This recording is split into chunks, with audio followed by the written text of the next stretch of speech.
Dor de cabeça? Mas também não sai desse videogame. Frase dita por qualquer mãe.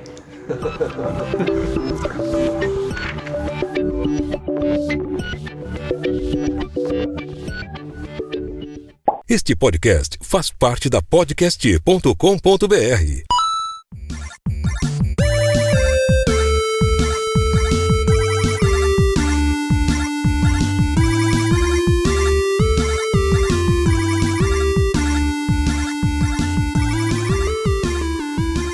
Começando mais um AL Podcast, audaciosamente indo onde nenhuma escola jamais esteve. O meu nome é Felipe Fraga e eu me mantenho longe dos videogames porque senão eu fico viciado. Eu sou o Hidalgo e pra ganhar de mim no Boba Pet não é qualquer um. Eu sou o Nicásio e eu vi o Rei Arthur de cueca. Eu sou o Rodrigo e o meu prazer culpado é jogar GTA V. Criminoso. Lembrando então, né, que agora nós temos um apoiador, que é a Capacitar, representante da Unip, Universidades Paulistas em Canoas, empresa que oferece graduação e pós-graduação, empresa que apoia projetos de escolas públicas e só por isso ela já merece sua matrícula. Também, antes que eu esqueça, lembrando que nós fazemos parte da Rede Gaúcha de Podcasts, né, a Podcast. Procurem lá o Roteiro Cast, podcast de professor da escola, e Um Plano para Dominar o Mundo, que é podcast de ex-alunos da escola. Caso vocês ainda não tenham identificado pelas aberturas, hoje nós vamos gravar um pouco sobre a história dos videogames, falando um pouquinho de cada geração e comentando o que a gente mais jogou, o que a gente ainda joga ou gostaria de jogar, né? E então começando lá pelos primórdios do videogame. Como quem escreveu a pauta foi o professor Nicásio, acho que ele já pode falar um pouquinho sobre isso, né? Cara, os jogos eletrônicos eles surgiram em um primeiro momento com uma diversão de cientistas com as máquinas que eles utilizavam nos laboratórios deles, né? Então o primeiro jogo, que era chamado de dispositivo para diversão de tubo de raios catódicos, foi de dois físicos que trabalhavam no laboratório, modificaram uma máquina que eles tinham para fazer um jogo que simulava o lançamento de mísseis. Tudo é ligado com a explosão, né? Sim. Tá. Isso nos primórdios dos videogames. Posso falar os nomes? Desculpem. Pode, fica à vontade. Criado por Thomas Goldsmith Jr. e Astor Ray Mann em 1947. O segundo jogo foi o Whirlwind, em 1949, que era um jogo onde tu ficava quicando uma bolinha. Uhum. Tá? Não se tem muitas informações sobre ele. Depois começaram a se lançar jogos mais complexos, como as damas para o Pilot ACE, tá, em 1950. O jogo da Velha, em 1952, para computadores, daí já é como um jogo de computador. E talvez o mais famoso como precursor dos jogos de videogames, que é o Tennis for Two, que simulava uma partida de tênis com comandos que ficavam ligando um raiozinho que passava por uma rede. Esses jogos, para deixar bem claro, eles não eram ainda transmitidos para aparelhos de televisão ainda, eles eram rodados direto nas telas dos computadores. Depois veio o Space War, não sei do que se trata, em 1961. E um famoso, talvez seja uma evolução do Tennis for Two, que é o Pong, né? Que tentou ser patenteado como ping-pong, mas como o direito autoral já tinha uma patente de ping-pong do jogo de mesa, né? Então ele foi patenteado como Pong, que simulava também um jogo de tênis, só que com kicks das bolinhas nas laterais. Tá? Ô Nicásio, Fala. Eu assisti o filme do Steve Jobs com Ashton Kutcher. Ashton Kutcher, sim. E daí ele trabalhou, parece, fazendo jogos também, ou configurando, enfim. Não tem nada a ver com isso, com essa época aqui de... Ele trabalhou na Atari. Na Atari, exatamente. Sim, Atari, Steve Jobs, né? Essa empresa do... Como é que fala aquilo ali, Rodrigo? Vamos lá, tu é o nosso intérprete de inglês. O cara? Aham. Nolan Bushnell. Isso em 1971. Esse cara é o fundador da Atari, depois a gente vai falar sobre isso, né? E em 1977 esse jogo chegou no Brasil, como uma máquina que rodava somente o Pong. Ele era chamado de telejogo. Telejogo. Telejogo. Inclusive naquela série, o That 70 Show, eles tem que também é com Ashton Kutcher, tem um determinado momento que ele vai jogar Pong com o pai de um amigo dele, que ele trabalha numa loja de eletrônicos, e eles utilizam numa véspera de Natal, eles utilizam a máquina do Pong. Olha Na só. época era super Pra novidade. época era super, um negócio louco. Agora De outro mundo.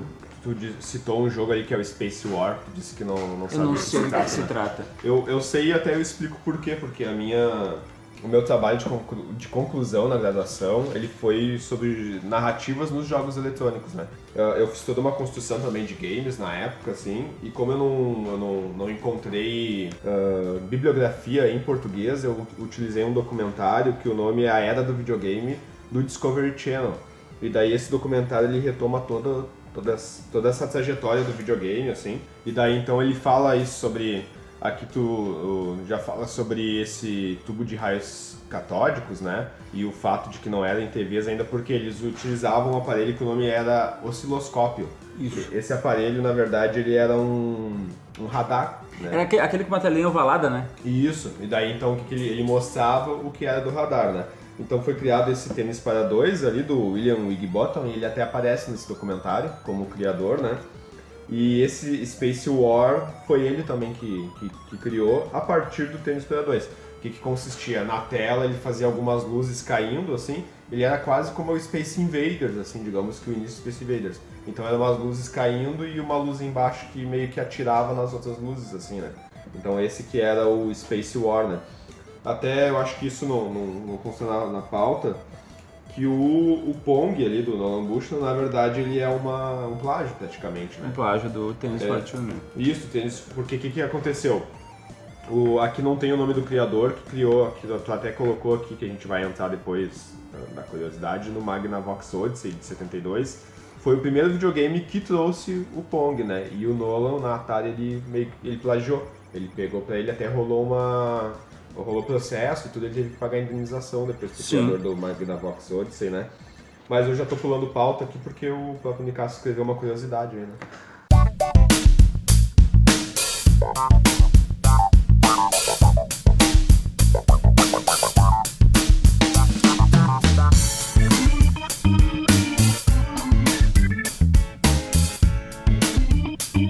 A primeira máquina de arcade, então, que foi operada com moeda, gente, ela foi o Computer Space, e com o lucro dessa... Isso em 1971, tá? E com o lucro dessa máquina foi fundada a empresa Atari. Interessante. A partir de uma máquina de fliperamas. Os fliperamas surgiram antes, né? Eles vieram antes, as máquinas de jogos para estabelecimentos comerciais vieram antes. Os amigos me permitem uma pequena contribuição, já que falamos sobre arcade. Alguém já foi aqui em Canoas no Old School House? Ainda não, quero muito ir ali. Pois é um bar que tem várias máquinas de arcade, aqueles jogos dos anos 80, 90, e você pode jogar e ao mesmo tempo comer vários tipos de hambúrguer que eles têm lá, sabe? Então assim, aquilo ali é uma viagem no tempo, cara, é muito legal aquele local ali. Onde é que fica? É na Niterói ali, eu acho, ou na Fátima, uma coisa assim. Eu acho que é próximo ali do... É Montreal, aquela regra da Ford? Isso, mais ou menos aquelas proximidades ali. É bem perto, acho que umas 2 quadras.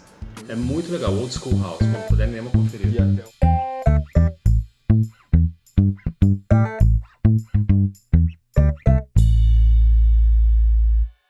Na Unip EAD, você é quem escolhe como e onde vai estudar.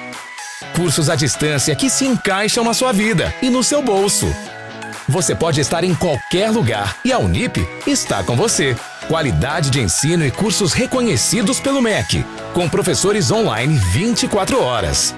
Unip EAD. Mudar sua história só depende de você. E até o Hidalgo citou que o Steve Jobs trabalhou na Atari, né? Inclusive foi a inspiração dele para depois criar a Apple, né? Porque o que acontece? Ele trabalhava na Atari, só que o Steve Jobs, ele era meio hippie, assim, né? Então daí ele resolveu ir, ele passou um tempo na Índia lá, por causa daquela cultura hippie e tal, lá naqueles... Eu esqueci o nome dos... ashram, acho que chamam aqueles retiros na Índia, né? E daí ele foi pra lá, depois quando ele voltou, que daí ele começou a fazer os computadores e tal, que foi virar a Apple, né? Ele trabalhou um tempo em plantações de maçã, até isso foi ser uma referência depois pro nome da empresa, inclusive, né? Mas ele chegou a trabalhar um bom tempo na Atari e saiu da inspiração pros computadores, né? Você sabe se a Atari ainda existe? Ou mudou de nome? A Atari, não, existe uma empresa que comprou a marca para vender o Ataris, assim, né? Então, ele é de uma outra empresa e ela comprou para poder usar a marca, daí eles Pra vender o console antigo ainda. Isso é um tipo um projeto retrô que a gente tem aqui em Canoas, assim, com os games e tal. Se eu não me engano, existe isso, né? Porque ela quebrou na época, né? Teve a crise dos games de 1983, né? Sim. Onde por conta do avanço dos computadores domésticos, os videogames eles ficaram meio que de lado, assim. E daí a Atari nesse processo ela quebrou. E nesse documentário, A Era do Videogame, do Discovery Channel, também mostra que eles tiveram alguns lançamentos onde eles investiram muito. Então eles licenciaram, por exemplo, o filme do ET. Aí eles pagaram um monte pelo licenciamento do filme e fizeram um jogo bem bosta, assim. E daí eles fizeram propaganda, gastaram um monte em marketing pro jogo, assim, publicidade. E daí o jogo flopou, tipo, não vendeu nada, porque o jogo realmente era muito ruim. Isso mostra no documentário. Tanto que as fitas que eles produziram, eles concretaram pra ninguém descobrir que eles estavam descartando, né? Então eles jogaram no aterro e botaram concreto em cima, assim, pra ninguém ver o fiasco, porque eles mandaram fazer milhões, acharam que ia vender um monte, né? O filme fez um sucesso enorme na época, assim, e isso foi uma das coisas fora os processos, né?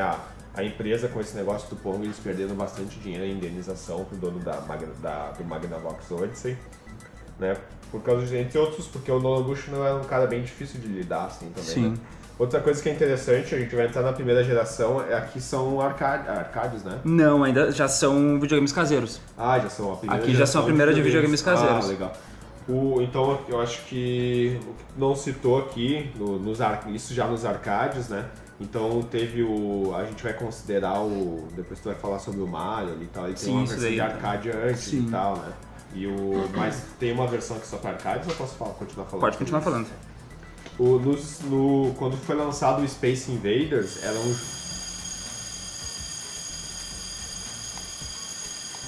Podcast de escola tem disso, né? Não deixar depois, não. Quando foi lançado os arcades, teve também o Space Invaders, que era um jogo japonês, se não me engano, muito popular, né? Tanto que foi considerado um problema social, assim como drogadição, o uso de drogas no Japão, porque os alunos, os adolescentes, eles fugiam de casa ou matavam a aula para ir jogar. Ele foi lançado para os fliperamas em 1978, Space Invaders. Isso. E depois, em 1979, ele saiu pro Atari, pro Atari 2600. Vai falar sobre fliperamas ali também da primeira geração, né? Não, então vamos adiante, ele quer continuar citando quais são os da primeira geração? Os primeiros videogames da primeira geração, talvez o primeiro deles, o videogame doméstico, o Odyssey, que o Rodrigo nos falou que teve um. 80, eu nunca toquei no Odyssey, só vi por foto. Quando eu era criança ainda, porque na década de 80 eu estava entre infância e adolescência, né? E nós tínhamos o Odyssey. Eu até estava comentando com o Nicásio que tinha um dos jogos que era o Popeye.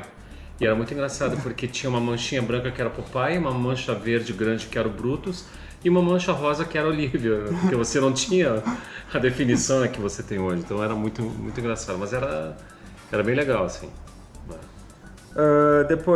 Depois o First Shield Channel F em 1976, que era um jogo foi um videogame que saiu com um número específico de jogos, né? Ele saiu com 26 jogos, jamais se desenvolveu com relação a isso. Ele era o videogame mais vendido até o lançamento do Atari 2600, que talvez tenha sido o primeiro grande sucesso entre os videogames, né? Isso em 1977, ele foi lançado inicialmente com 9 jogos e depois ele foi se criando, lançando centenas de jogos para ele, entre eles o Space Invaders, que o Felipe falou, né? Que saiu para Atari em 1979, e o jogo mais famoso dessa geração, que é o Asteroids. Acho que todo mundo aqui já jogou Asteroids, né? Que não é muito diferente do Space Invaders. Só que é de lado, né? O Space Invaders, tu fica embaixo com a navezinha atirando. Uma curiosidade sobre o Space Invaders, não entra nas curiosidades, mas o jogo, ele inicialmente ele foi criado para ser Space Invaders com os humanos invadindo o espaço e os alienígenas atirando em humanos. Então, só que ia ficar na questão de, sei lá, de justiça e tal, não colou, assim, tu com uma navezinha alienígena atirando em humanos que estavam entrando no espaço. Então inverteram, né? Tu é a nave de humanos que atira nos alienígenas. Ia ser mais violento. Ia ser muito violento, né? Tu matar seres humanos, né? Virar um jogo mais de guerra, assim, no fundo ele é, né? Um jogo de guerra, né? Mas ele ia ficar mais... Nesse documentário também ele fala, assim, por que o Atari, digamos, ele foi o superior ao Magnavox Odyssey, por exemplo. Tem muito a ver com a trilha sonora. Porque no Magnavox Odyssey tinha o Pong, por exemplo, e ele já não tinha tanta trilha sonora quanto tinha no Atari, né? Inclusive mostra o técnico de som que fez o design de som pro Atari. Daí ele dizendo assim, porque na época o negócio era muito limitado, assim, eles tinham poucos transistores ali e tal. E daí ele ia com um cabinho de energia elétrica e ele ia tocando nos transistores para ver o barulho que fazia. Daí quando ele gostava de um barulho, ele repetia aquele barulho, né? Então ele era muito limitado, então ele tirou literalmente leite de pedra, assim, para poder fazer a trilha sonora e que foi o que deu um diferencial pro Atari, assim, né? Tanto pro Space Invaders quanto pra versão deles do Pong também. E fazer com que as pessoas gostassem dos jogos, né? E era uma máquina melhor, né? Tipo, ela surgiu 5 anos depois, era uma máquina mais bem desenvolvida, né? Pra aquele período, né? Depois foi lançado Battlezone, que foi o primeiro jogo em primeira pessoa da história dos videogames. Eram riscos verdes e tu controlava uma pessoa que ficava dentro não aparecia, né? E a curiosidade sobre ele é que ele era utilizado para treinamento militar, para evitar o estresse do treinamento com pessoas reais. Interessante. E eu lembro também que esse jogo foi graças a uma equação matemática, que são os fractais. É a primeira vez que eles utilizaram o fractal, né? Aí o fractal ele conseguia simular já uma paisagem, então ele já tinha um esboço de paisagem, por isso que ele parecia um simulador, assim, então é como se estivesse dentro de uma nave, passando por umas montanhas, assim. O negócio era bem precário, mas na época devia ser praticamente um VR, assim, né? Como é que a realidade aumentada, assim. Sim, era Imersão, assim, os caras até, você imagina, né? Nos anos 70.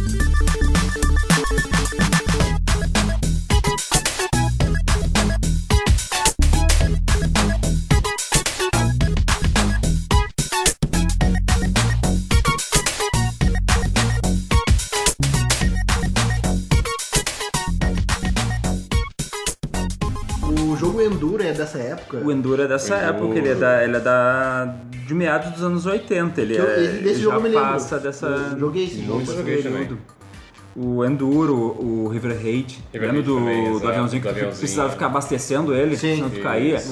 Que todas as fases eram iguais, só mudava a velocidade que as coisas vinham na tua direção. O Enduro, daí tinha a fase da neve, que tu derrapava. Isso. O Enduro tinha uma tecnologia bacana, né? Eu lembro até hoje do som do Enduro, né? Tipo, também. É bem... Daí, quando chegava em neve, dava aquele barulho.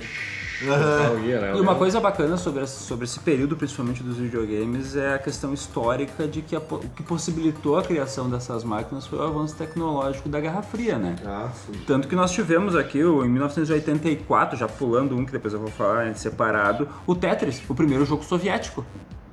Que até hoje é jogado em minigames, que tu compra no camelô por aí, que tu tem que ficar encaixando as pecinhas, vai descendo as linhazinhas. O jogo ele foi criado na União Soviética. Fala. É interessante que mostra no documentário também o criador do jogo, né? Daí ele fala, porque ele foi o jogo mais vendido na época, assim, né? Então todo mundo tinha Tetris. Tanto que até hoje no celular tu baixa aplicativo de Tetris ali e tal. Vocês vão lembrar também, a gente até comentou no Infância nos 90, que é um outro que a gente gravou, vai pro ar nas próximas semanas aí, que tinha aqueles minigames, 1000 e não sei quantos jogos. Todos eram Tetris, né? Todos eram versões do Tetris. E daí ele falando que então a União Soviética vai terminar o quê? 85, isso? A União Soviética vai até 91, né? 91? Então até aí, até 91 ele ficou na União Soviética e ele não ganhava nada com o jogo, né? Claro, é tudo socializado, né? Ele só foi ganhar dinheiro depois quando ele migrou para os Estados Unidos ou para Inglaterra lá, que daí ele começou a fazer outros jogos, assim, né? Então ele vivia de fazer outros jogos, ele não ganhou nenhum pila com Tetris e foi o jogo mais popular da época. E até hoje são lançadas versões melhores do Tetris, né? Inclusive tu pega as gerações atuais de videogames, tu pode comprar jogos do Tetris. E agora uma revolução para os videogames que foi o Pac-Man, em 1980, que foi o primeiro jogo com protagonista na história dos videogames. Tem um personagem. Né? Ele tem um personagem que causa aquela identificação, é alguém que tu te importa em salvar ele daquela situação, né? Só pra constar, o Odyssey tinha uma versão que era o Come Come. Já do vinha Pac-Man. com Já esse vinha nome assim, com- acelerado. Isso, exatamente, já vinha com esse nome. Aqui no Brasil sempre foi conhecido assim, né? O Come Come. Exato. A criança O jogava. Odyssey ele foi editado aqui no Brasil, ele foi lançado aqui no Brasil com a marca da CCE, né? Exatamente. Inclusive. E ele foi, o Pac-Man mesmo, ele foi uma revolução narrativa por causa dessa questão do personagem e tudo, e dentro da publicidade também, porque eles começaram a poder contar uma história sobre ele, né? Então tinha a mulher Pac-Man, tinha os filhos do Pac-Man, tinha animação sobre o Pac-Man, assim. Então já foi essa junção do game com a animação, assim, né? Então eles começaram a lançar o produto lá que era o boneco de pelúcia do Pac-Man, né? E é legal que no documentário mostra como é que surgiu a ideia de fazer o Pac-Man. Eles estavam numa reunião de equipe, assim, e daí essa reunião de equipe eles foram numa pizzaria. Daí eles estavam pensando em fazer um jogo que tivesse mais voltado pro mercado feminino, né? E daí eles começaram a discutir, que a gente vai fazer uma coisa que as mulheres gostem, né? Daí eles começaram a pensar, o que as mulheres gostam? Daí naquele momento chegou uma pizza, alguém cortou uma fatia, e daí eles pensaram, todo mundo gosta de comer, inclusive as mulheres, né? Aí tava aquela pizza sem uma parte, daí é o formato do bonequinho exatamente assim. E também nesse período aí foram lançados os primeiros jogos eróticos para videogame. Jogos eróticos. Jogos agora. eróticos. Polêmica. Total. bem. E tinha um que eu me lembro que era bizonho, assim, que tu era um cara com o tico pra fora e tu tinha que sair correndo e passavam tesouras. E tu tinha que desviar das tesouras pra elas não te cortarem. Nossa, foi tenso aí. E no final do negócio, o prêmio era a mulher.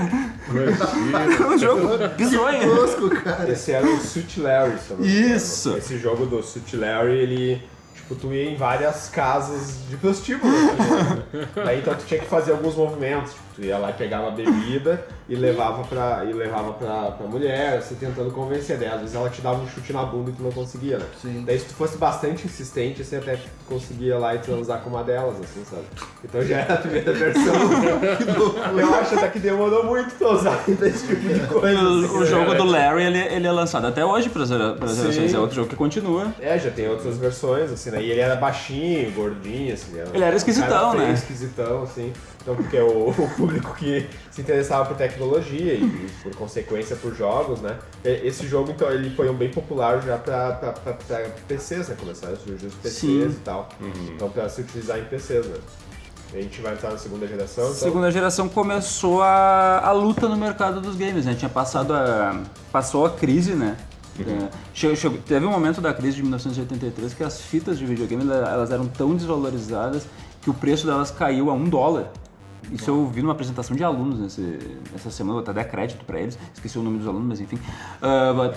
Eu vi numa apresentação de alunos sobre cultura popular, sobre cultura pop na aula de sociologia, e as fitas chegaram a $1 e nenhuma loja queria comercializar elas. Então, em 1985, foi quando surgiu a nova geração, é que se resolveu essa crise dos videogames, se estabilizou esse mercado, entrou os Estados Unidos no mercado, junto com o Japão, então começou a se popularizar os videogames de outra forma, e começou a grande briga, que foi a Sega e a Nintendo, né? Com os dois consoles, o Famicom, chamado aqui de NES, né? Isso lançado em 1985 no Japão, e o Sega Master System, que foi o meu primeiro videogame lançado em 1986.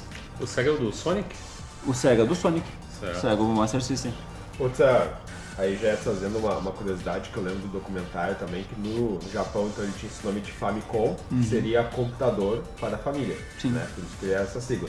E já o NES, que seria o Nintendo Entertainment System, eles não lançaram com o mesmo nome nos Estados Unidos, porque nos Estados Unidos era associado, se tu associasse videogame com família, isso era negativo, entendeu? Então é igual tu, sei lá, associar álcool com família, né? Tu dizer, esse aqui é a vodka pra família, entendeu? Ia pegar mal, daí por isso que eles trocaram o nome, né? E aqui começou uma grande luta, né? Tipo, a Sega e a Nintendo... A Sega hoje em dia já não...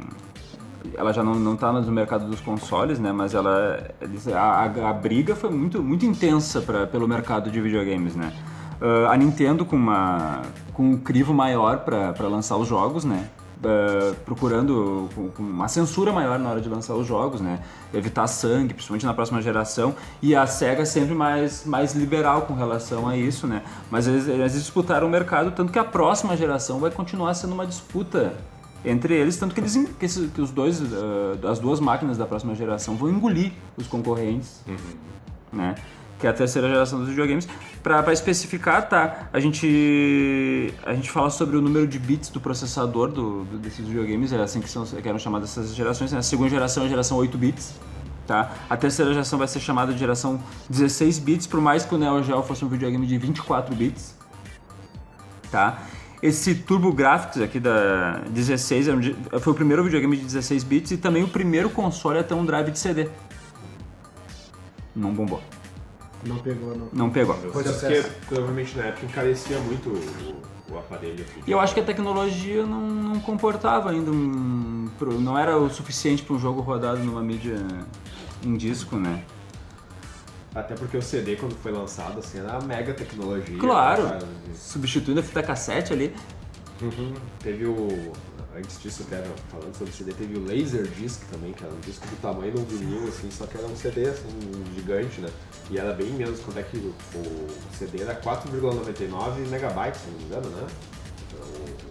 Ou 1,44 GB, uma coisa assim. O CD, os primeiros foram lançados com 720 MB. 720 MB. 720 MB. E depois eles passaram a 4 ponto alguma coisa, 4.8, 4.2. Inclusive foram lançados CDs regraváveis, né? Eu tinha um CD regravável que eu andava pra lá e pra cá com CD regravável pra transportar jogos com os meus amigos. Uma das curiosidades que eu lembro sobre o lançamento do CD, que foi a Sony, se não me engano, que lançou, né? É que eles tiveram várias discussões sobre o tamanho do CD, né? Eles falaram assim, tá, mas qual é o tamanho que a gente vai fazer? O quanto em horas de música que vai caber num CD, né? Daí algum dos produtores lá, ele pensou, tem que... Se for um disco que caiba a nona sinfonia de Beethoven, então já tá valendo, né? Então ele ficou com esse tamanho por causa disso, né? Eu lembro desses detalhes, assim. Segunda curiosidade, então... Só um pouquinho ali. Então foram lançados o Sega Genesis, que é chamado aqui no Brasil de Mega Drive. Mega Drive, Tá? Comercializado pela Tectoy, isso em 1989. Tectoy. O Master System também era comercializado pela Tectoy. A Tectoy ainda vende o Master System. Ele ainda, tu pode, em algumas lojas aqui gaúchas, tu ainda consegue comprar o Master System com um número X de jogos na memória dele, né? Isso é uma coisa bacana, saudosista, por mais que esses retro games acabam substituindo esse videogame estático das gerações anteriores, né? E foi lançado o Neo Geo, o videogame de 24 bits, né? Que ele era considerado extremamente caro pro período, então ele não vendeu. Mas tem vários jogos muito bons de Neo Geo, né? O King of Fighters surgiu no Neo Geo. E também o Super Famicom, chamado de Super NES aqui no Brasil, lançado em 1991. Que talvez para esse período como máquina tenha sido a melhor máquina de todas, né? Eu acho que em variedade de jogos também, né? Esse já é o Super Nintendo, né? É o Super Nintendo. E antes dele teve, acho que é o mesmo, só que tinha o Nintendinho, né? Mas Sim, que é o NES, que é o NES. que a gente chamava de NES. Tá, certo. Que a gente chamava aqui de Nintendinho. Seria o mesmo que o Que era o Famicom, de 8 bits. Esse Mega Drive é aquele que tinha o controle quadradinho com 2 botões. Esse é o Master System. né? Pai, eu faço uma confusão. Quadradinho com um adesivinho vermelho e dois Isso, botões. dois Esse é o botões. Master System. E o botão de direcional ele era inteiro. Ele não tinha exatamente, divisória. Não tinha divisória. Cara, uma curiosidade sobre o Master System, é uma curiosidade especificamente minha, assim, de experiência.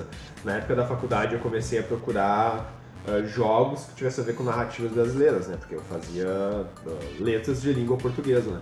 Aí eu descobri que o Master System tinha um jogo do Sítio do Pica-Pau Amarelo. Aí eu fui pra internet, isso em idos de 2008, né? 2008 ali por julho, né? Então eu fui procurar jogos que adaptassem literatura brasileira, esse foi o único que eu encontrei. Daí eu tive que achar um emulador de Master System pra baixar o jogo pra poder jogar, assim. O jogo até era bem bacaninho, assim, até fiquei meio triste na época de ele não ter sido mais popular e eu não ter jogado quando era criança, assim, porque era um jogo bem bacana, assim, com o pessoal do Capa Amarelo. Olha só, se a gente tivesse conhecido antes. Tem o Master System, ele tinha um jogo que eu não sei que jogo era, cara. É um jogo que foi lançado nos Estados Unidos e daí, pra cada país ele chegava com personagens diferentes. Então aqui no Brasil ele era a turma da Mônica. No México era o Chapolin. Legal. Então, tipo, em todos eles tu enfrentava o Drácula. E daí ficava a Mônica batendo de coelho no Drácula. Tá, eu quando a gente fizer gameplay, pode começar a conhecer aí.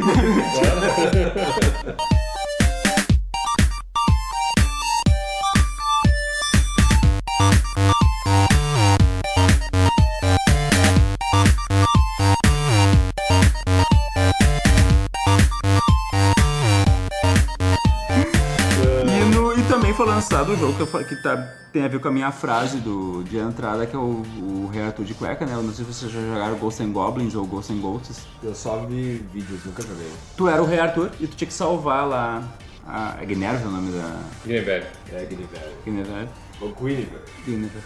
Tu tinha que salvar ela, então tu enfrentava, tipo, no primeiro tu enfrentava criaturas assim do submundo e no outro tu enfrentava fantasmas. E o engraçado é que o jogo era estúpido. Pra esse período também, a maioria dos jogos era assim. Ele era estupidamente difícil. Assim como outros jogos desse período também eram bizonhos de difícil. Tu tinha 3 vidas, qualquer coisa te matava. E o bizarro desse jogo é que tu podia ser acertado 2 vezes. Na primeira, tu perdia a armadura e ficava de cueca.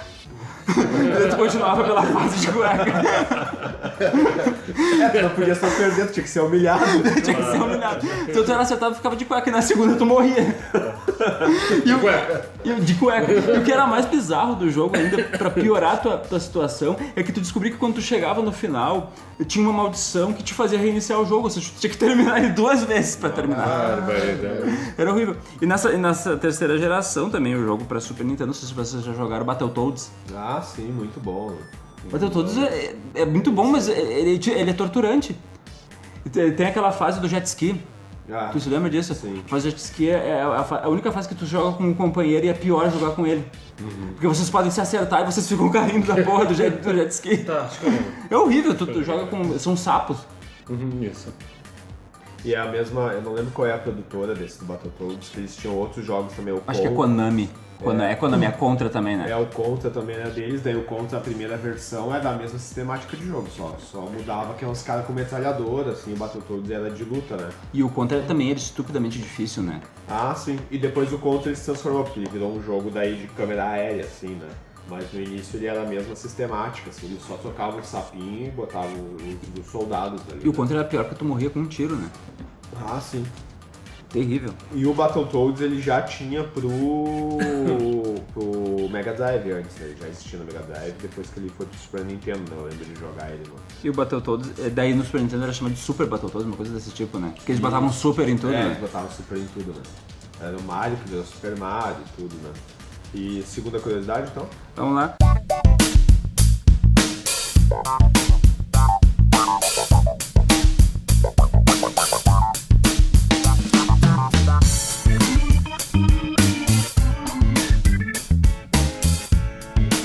Então, falando do Mario, né? A primeira profissão do Mario Bros não foi de encanador, ele era carpinteiro no jogo Donkey Kong.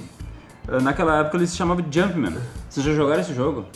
Tinha umas escadinhas, isso eu lembro. Ah, isso. O Donkey Kong, que depois ele vai virar herói num jogo do Super Nintendo, né? Ele era o vilão do negócio. Daí ele raptava a Peach, né? É sempre a Peach.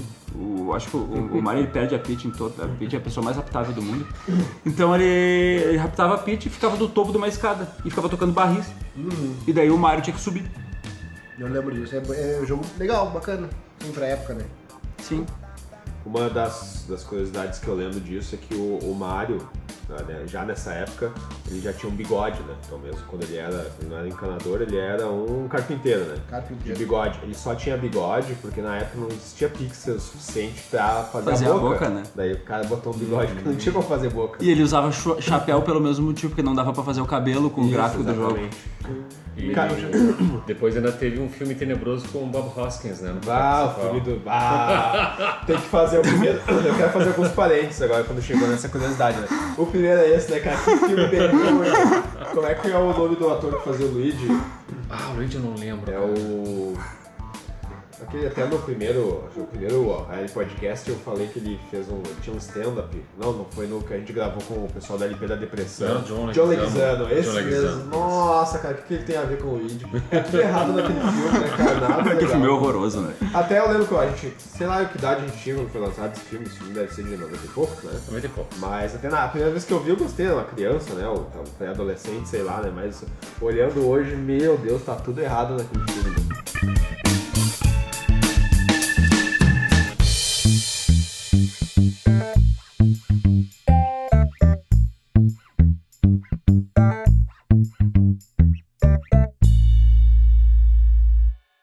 Mas agora fazendo o segundo parênteses, tu sabe o que o Mario tem a ver com o nome da Tagata? Com a Zelda? É. Não. Não sabe? Porque o criador do Mario é o mesmo criador do Zelda. Ah, é o mesmo? Sim, esse é o segundo parênteses que eu quero fazer, porque esse cara é muito importante para a história dos jogos, né? Que é o Shigeru Miyamoto. O Shigeru Miyamoto, ele era um artista, na verdade, ele fazia pinturas, assim, né? E daí no Japão eles têm uma cultura onde tu tem que trabalhar numa empresa, né? E ele era artista, tava meio que vagabundeando e vivendo da arte dele na praia. Vivendo da arte dele, assim e tal. Daí o pai dele disse, não, vou te arrumar um emprego numa empresa. Aí arrumou um emprego pra ele aonde? Na Nintendo, né? E daí, então, ele tava meio lá, meio sem fazer nada, os caras desenha uns jogos aí, né? Então ele foi lá e criou acho que era só Donkey Kong mesmo, ele é o criador do Mario, do Kong também, então ele é criador então logo ele criou o Super Mario, criou também o Donkey Kong, né, que são dois jogos muito emblemáticos da Nintendo. E daí, depois que ele criou esses jogos, ele ainda criou o Zelda. E o Zelda, ele é um jogo que é... Só para um parênteses pro pessoal, acho que todo mundo já sabe disso. O Zelda é a princesa, tá? O nome do bonequinho de verde é o Link. É o Link. Tá. Sabe por que é Link o nome dele? Não tem a menor ideia por que é Link. É por causa da internet. Surgiu a internet na época e tinha os links, daí ele achou que a referência a Link, que a gente clica, né? Ele disse, como eu tô tentando criar uma história com muitos braços, muitas narrativas, então é justo botar o nome dele de Link, porque ele é uma história que vai ter outra história e tal, né? Parênteses nisso, tinha uma comunidade do Orkut que revisitava capas de CDs, daí botaram uma capa do CD do Linkin Park, que era o Link num parquinho. Que piada. Era o Link no parquinho. História de Orkut, a gente vai nem gravar um dia só sobre Mas uma proposta de roteiro cast, né? O Orkut, né? Mas enfim, o Zelda é um jogo que revolucionou a narrativa para os videogames, né? Totalmente. Ele transformou a narrativa, ele fez tu ter um aprofundamento de toda a narrativa. Até então não se tinha, tu tinha uma leve noção do que estava acontecendo, como por exemplo o Mario tinha que salvar a Peach, então ele tinha que enfrentar o Bowser várias vezes, que o Bowser era a tartaruga aquela, né? Bowser várias vezes até chegar lá, os mini copas, daí chegar no Bowser até salvar a Peach. Então tu tinha uma narrativa que não era profunda, né? Tu tinha ali um jogo visual, tu tinha uma sequência de botões que tu tinha que apertar, mas no Zelda essa narrativa ela se intensificou, né? E no Japão surgiram jogos nesse mesmo período que são os roleplays para videogame, né? Que são os RPGs. O primeiro que surgiu foi o Dragon Quest, né? E a Square, que é uma outra empresa que lançava jogos, lançou o Final Fantasy. Todos inspirados no Zelda, né? Todos no mesmo tipo de temática, né? Modificava o tipo de batalha que se tinha, era um jogo mais engessado, com uma narrativa mais densa, mais adulto, inclusive, do que Zelda, mas inclusive Final Fantasy foi um jogo que surgiu porque a Square ela tava fechando, porque ela tava tomando um pau pra Enix, que era a empresa que fazia o Dragon Quest. Então ela disse, vamos lançar nosso último projeto, que vai ser esse jogo, que o nome vai ser Final Fantasy, porque é o último jogo da nossa empresa. E quando eles lançaram, o jogo bombou. E daí salvou a empresa. E hoje em dia a Square comprou a empresa que fazia o Dragon Quest, que é a Enix, fazendo a junção chamando de Square Enix. E o Zelda ele é tão importante que, assim, antes existia o Pac-Man, como ele surgiu, ele é um dos primeiros jogos de personagem, né? Teve outros jogos paralelos, todos sempre tiveram jogos paralelos, assim. Mas dos jogos, digamos, mainstream, assim, pro grande público, foi o primeiro jogo de personagem. Depois esse Donkey Kong, que é ali onde surgiu o Mario, que era Jumpman, foi um dos primeiros jogos de conto. Então ele tinha um conto, era onde ali o carpinteiro tinha que salvar a princesa lá do macacão. Ele é inspirado no King Kong? King Kong, exatamente, né? Então ele rapta a princesa, foi inspirado nisso. O Shigeru Miyamoto se inspirou para fazer isso. E o Zelda, ele é o primeiro jogo analisado pela literatura como um jogo de complexidade literária, né? Então quando se fala... Existiam outros, digamos assim, jogos narrativos que eram escritos, assim. Então era um jogo onde tu lia um texto, digamos assim, não é literatura metalinguística, desculpa, vou esquecer o termo agora. Existiam jogos de texto onde tu clicava num link lá e ele te levava uma outra história. Dependendo do link que tu clicava, ele levava, né? Mas agora de jogo com personagem em tela, que tu controla, o Zelda é o primeiro jogo de complexidade literária, né? Então nos estudos que eu fiz no meu TCC, ele é o primeiro jogo considerado pela literatura. Então se tu pegar assim, quando que a literatura migrou pro videogame, esse vai ser considerado o primeiro como literatura mesmo. E a narrativa dele é muito boa, né, cara? E a evolução narrativa das sequências também são excelentes. Assim, Zelda é um jogo extremamente importante. É um jogo onde tu te apegava ao personagem, digamos, criando os primeiros jogos que faz tu até te emocionar, assim, de jogar ele e tal, de toda aquela... Ele é um jogo épico mesmo, né? Então o Link ele vai ganhando poderes e tudo até ele conseguir também salvar a princesa, também entra nesse caso. E os cenários são inspirados na própria vida do Shigeru Miyamoto, porque ele vivia num lugar meio remoto que tinha cavernas, então tinha aqueles campos e tudo. Isso tudo ele usou como referência, isso tudo mostra nesse documentário que eu citei, né? Antes da gente passar para a próxima geração, ainda no Super Nintendo, tem aqui o meu jogo preferido de todos os tempos. Não sei se vocês já jogaram Chrono Trigger. Ah, muito bom. Chrono Trigger pra mim é a melhor obra que já é um RPG. Ele é um jogo considerado curto para o padrão de hoje em dia. Hoje tu senta na frente do videogame para jogar um RPG, tu joga 200 horas, 100 e poucas horas. Era um jogo de 20 e poucas horas ali, mas uma história extremamente imersiva, e eu chamo a atenção para a equipe que fez esse jogo, né? Juntou a Square e a Enix, as duas empresas maiores criadoras de RPG daquele período. Juntou a Square e a Enix para fazer esse jogo, e quem eles chamaram para fazer a arte do jogo foi o Akira Toriyama, que já estava famosíssimo por conta do Dragon Ball. Então a arte do jogo é fantástica, o jogo é muito bem feito, um jogo que ele explora o Super Nintendo ao máximo, assim. Tanto que o cabelo do personagem até lembra um pouco o cabelo. É baseado no cabelo do Goku, né? E a única coisa, se eu não me engano, o Chrono Trigger, ele era aquele jogo de sistemática onde tu dava um golpe no vilão e ficava esperando ele bater de volta. Isso, né? a batalha que eles tinham por turnos, né? Eu, como jogador, nunca me adaptei. Preferia o jeito Zelda, assim, que tu tá livre pra te movimentar e fugir do vilão e bater, né? Porque é claro que ele também tem muito mais a ver com RPG mesmo. Eles são baseados nos RPGs de mesa, por isso que as batalhas são paradas, né? Porque no RPG de mesa é assim. Porque tu tem que ter um XP mais alto que, digamos, que o vilão vai ganhar dele, ou tu tem que ter alguma habilidade que consiga... em que o vilão seja vulnerável, assim, mas eu nunca tive muita paciência, assim. Eu gostava do jogo, eu fui gostar mais dele depois quando ele foi pro PlayStation, que é a próxima geração que a gente vai falar, que daí ele já sai um pouquinho dessa sistemática de bater no vilão e tudo, né? E o Chrono Trigger, a história dele era fantástica, porque ela era inovadora, assim, para aquele período. Nunca tinha sido feita uma narrativa tão densa para um jogo de videogame, em que tu por um acaso, tu tinha uma amiga que estava numa feira de ciências, e ela inventou uma máquina que era para ser uma máquina de teletransporte, tu entra de um lado e sai do outro. E uma amiga tua, uma princesa, que tu não sabe que é uma princesa ainda, ela entra nessa máquina com um colar mágico e dá um bug na porra da máquina e você viaja no tempo. Nossa. E daí tu vai atrás dela e daí tu descobre, nessas tentativas de voltar pra tua época, tu descobre que num futuro muito distante uma criatura alienígena veio e destruiu a Terra. Então qual é que é a missão do jogo? É tu viajar por todas as épocas, corrigindo erros da história para evitar que chegue no momento em que a criatura venha do espaço e destrua a Terra.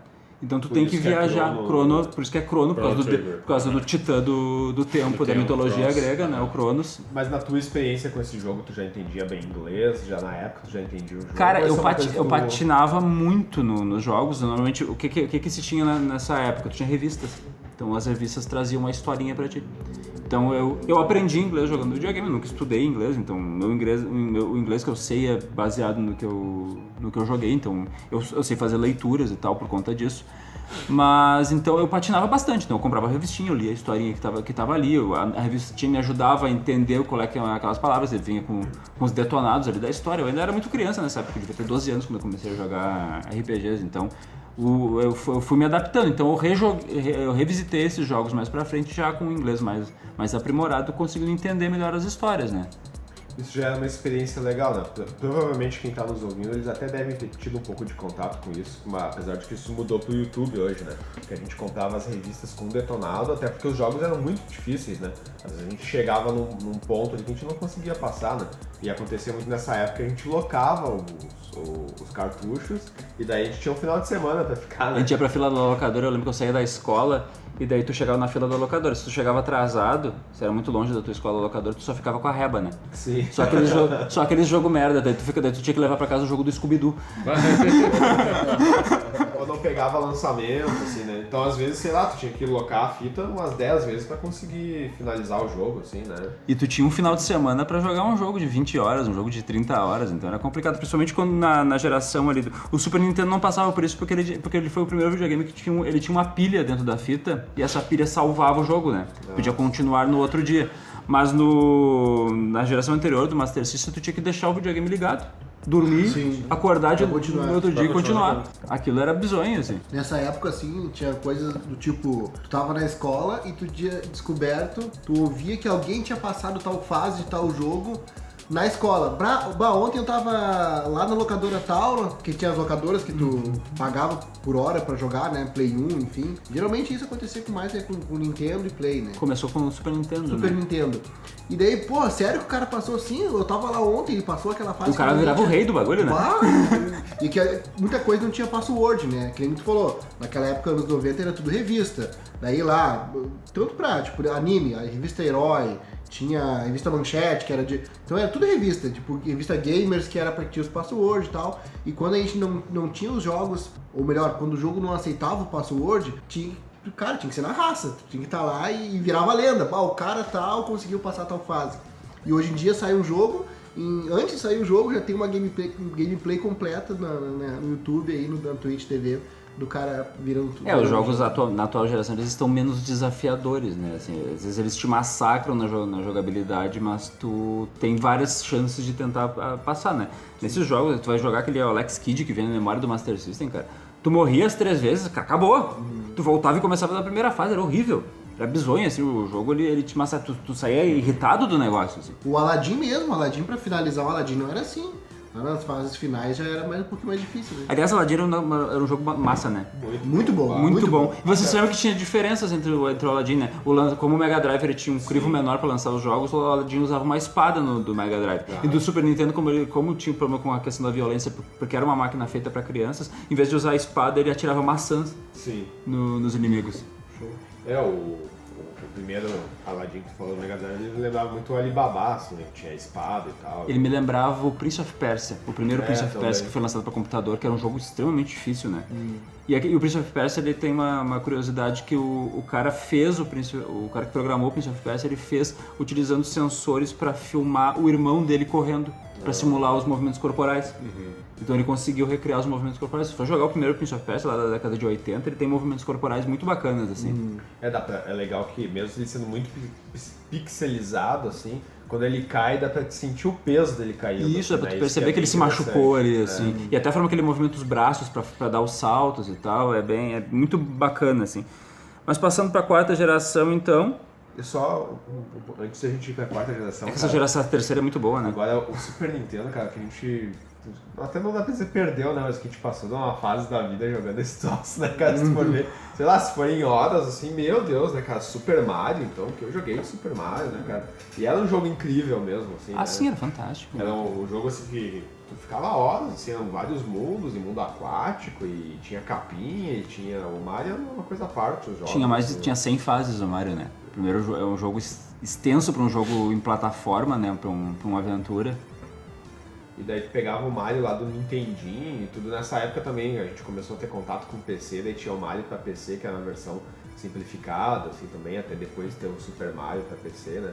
E outra coisa que a gente não citou, cara, é que no Atari a gente tinha muita imaginação, né, cara? No Atari tinha que imaginar. Aí tinha jogo de boxe, né, cara? Que era bizonho. Aquele negócio, aqueles negócios de cima, assim. Aquele de carro também, Enduro, né? Acho que até citou o Enduro ali. A gente jogava muito aquilo pra imaginar um carro, né?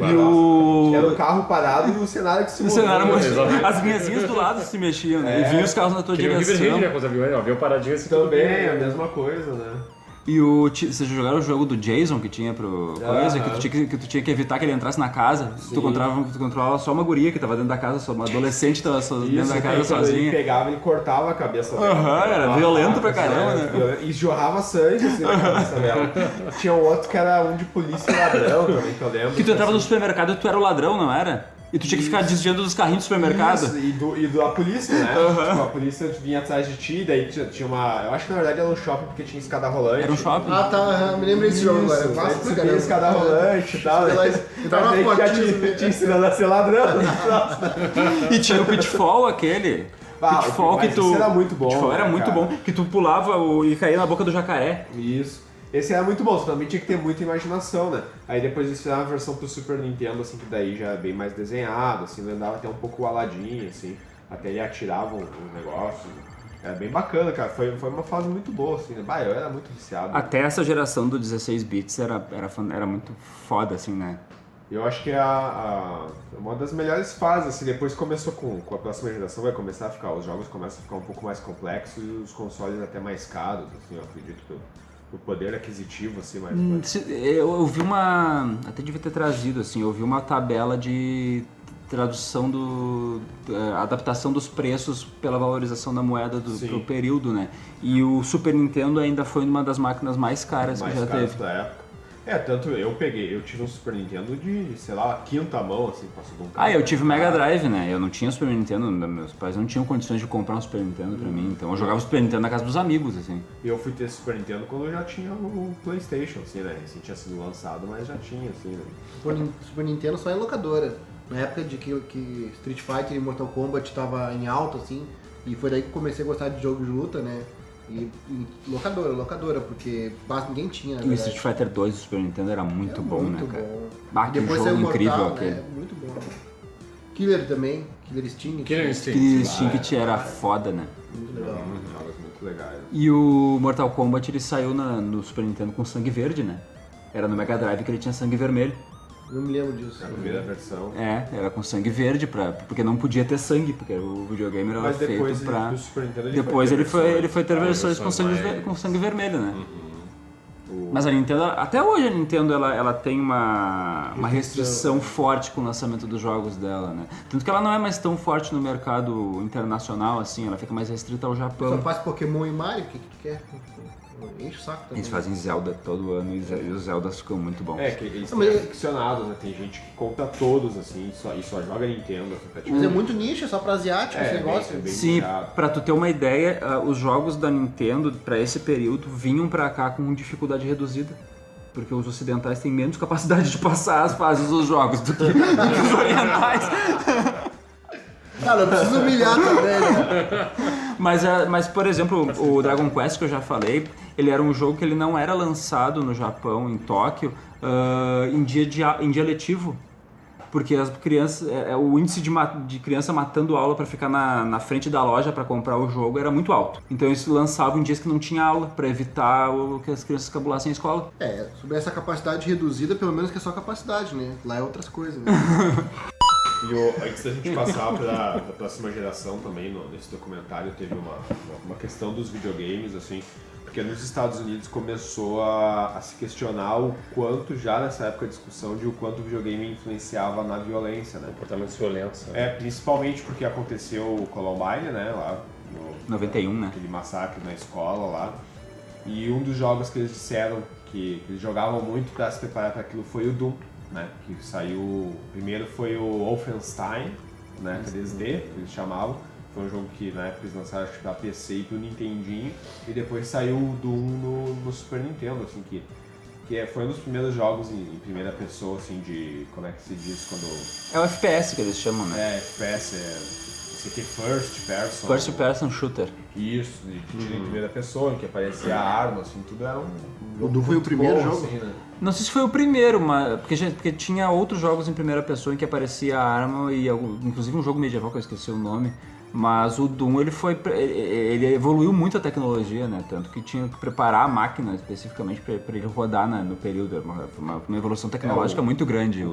Dentro do cartucho ele vinha com uma memória a mais. Ele tinha um cartucho de expansão, porque ele era um cartucho que exigia mais do videogame do que o videogame poderia, né? Tanto que dependendo da versão, acho que no Nintendinho tinha que botar uma fita a mais, né? Isso, botava uma fita em cima da outra, né? E botava uma da outra, porque aquilo era a parte que fazia o processamento de vídeo dele, assim, né? Então ele já utilizava essa coisa dos fractais para fazer cenário e tal. Começou no Wolfgang 3D, tanto que o Wolfgang era um game para computador, né? Aí depois eles conseguiram avançar um pouco a tecnologia para fazer, né? Mas era um jogo bastante violento, assim, de arma e tal. Apesar de que no Wolfgang 3D tu atirava contra nazistas, né? E no Doom daí já é no inferno, tu atira contra monstros. E teve o Wolfenstein que tu atirava em criaturas, tipo vampiro, lobisomem, essas coisas assim, né? E o exército já utilizava simulador de arma, assim, que até era inferior ao Doom, né? Mas eles já faziam, assim, né? Com fractais, isso aqui. Esse foi o que popularizou, né? E aí que começou a discussão de o quanto os videogames influenciariam, assim, pra incentivar a violência, assim, né? Até, não sei se vocês querem fazer um parênteses para dizer a opinião de vocês sobre isso, ou vocês querem passar adiante em outro momento de discutir isso.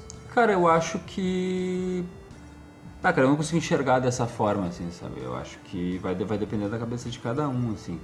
Não vou dizer que eximar totalmente de culpa, assim, sabe? Tipo, de influência, principalmente quando o cara só tem aquilo ali como referência, né? Pessoas reclusas e tal, que não tem amigos, não tem uma vivência no mundo exterior, talvez se influenciar mais por aquilo ali. Mas eu não consigo pensar que isso vai gerar violência. Sim, o próprio GTA mesmo, o fato de os protagonistas serem bandidos, eu lembro que isso aí teve na época do lançamento, foi algo de bastante polêmica lá. Sim, também. GTA já tá indo pro 6º, né, Vai pro cara? 6º. Vamos fazer Vai o pro 6º 6º. O que tu acha disso?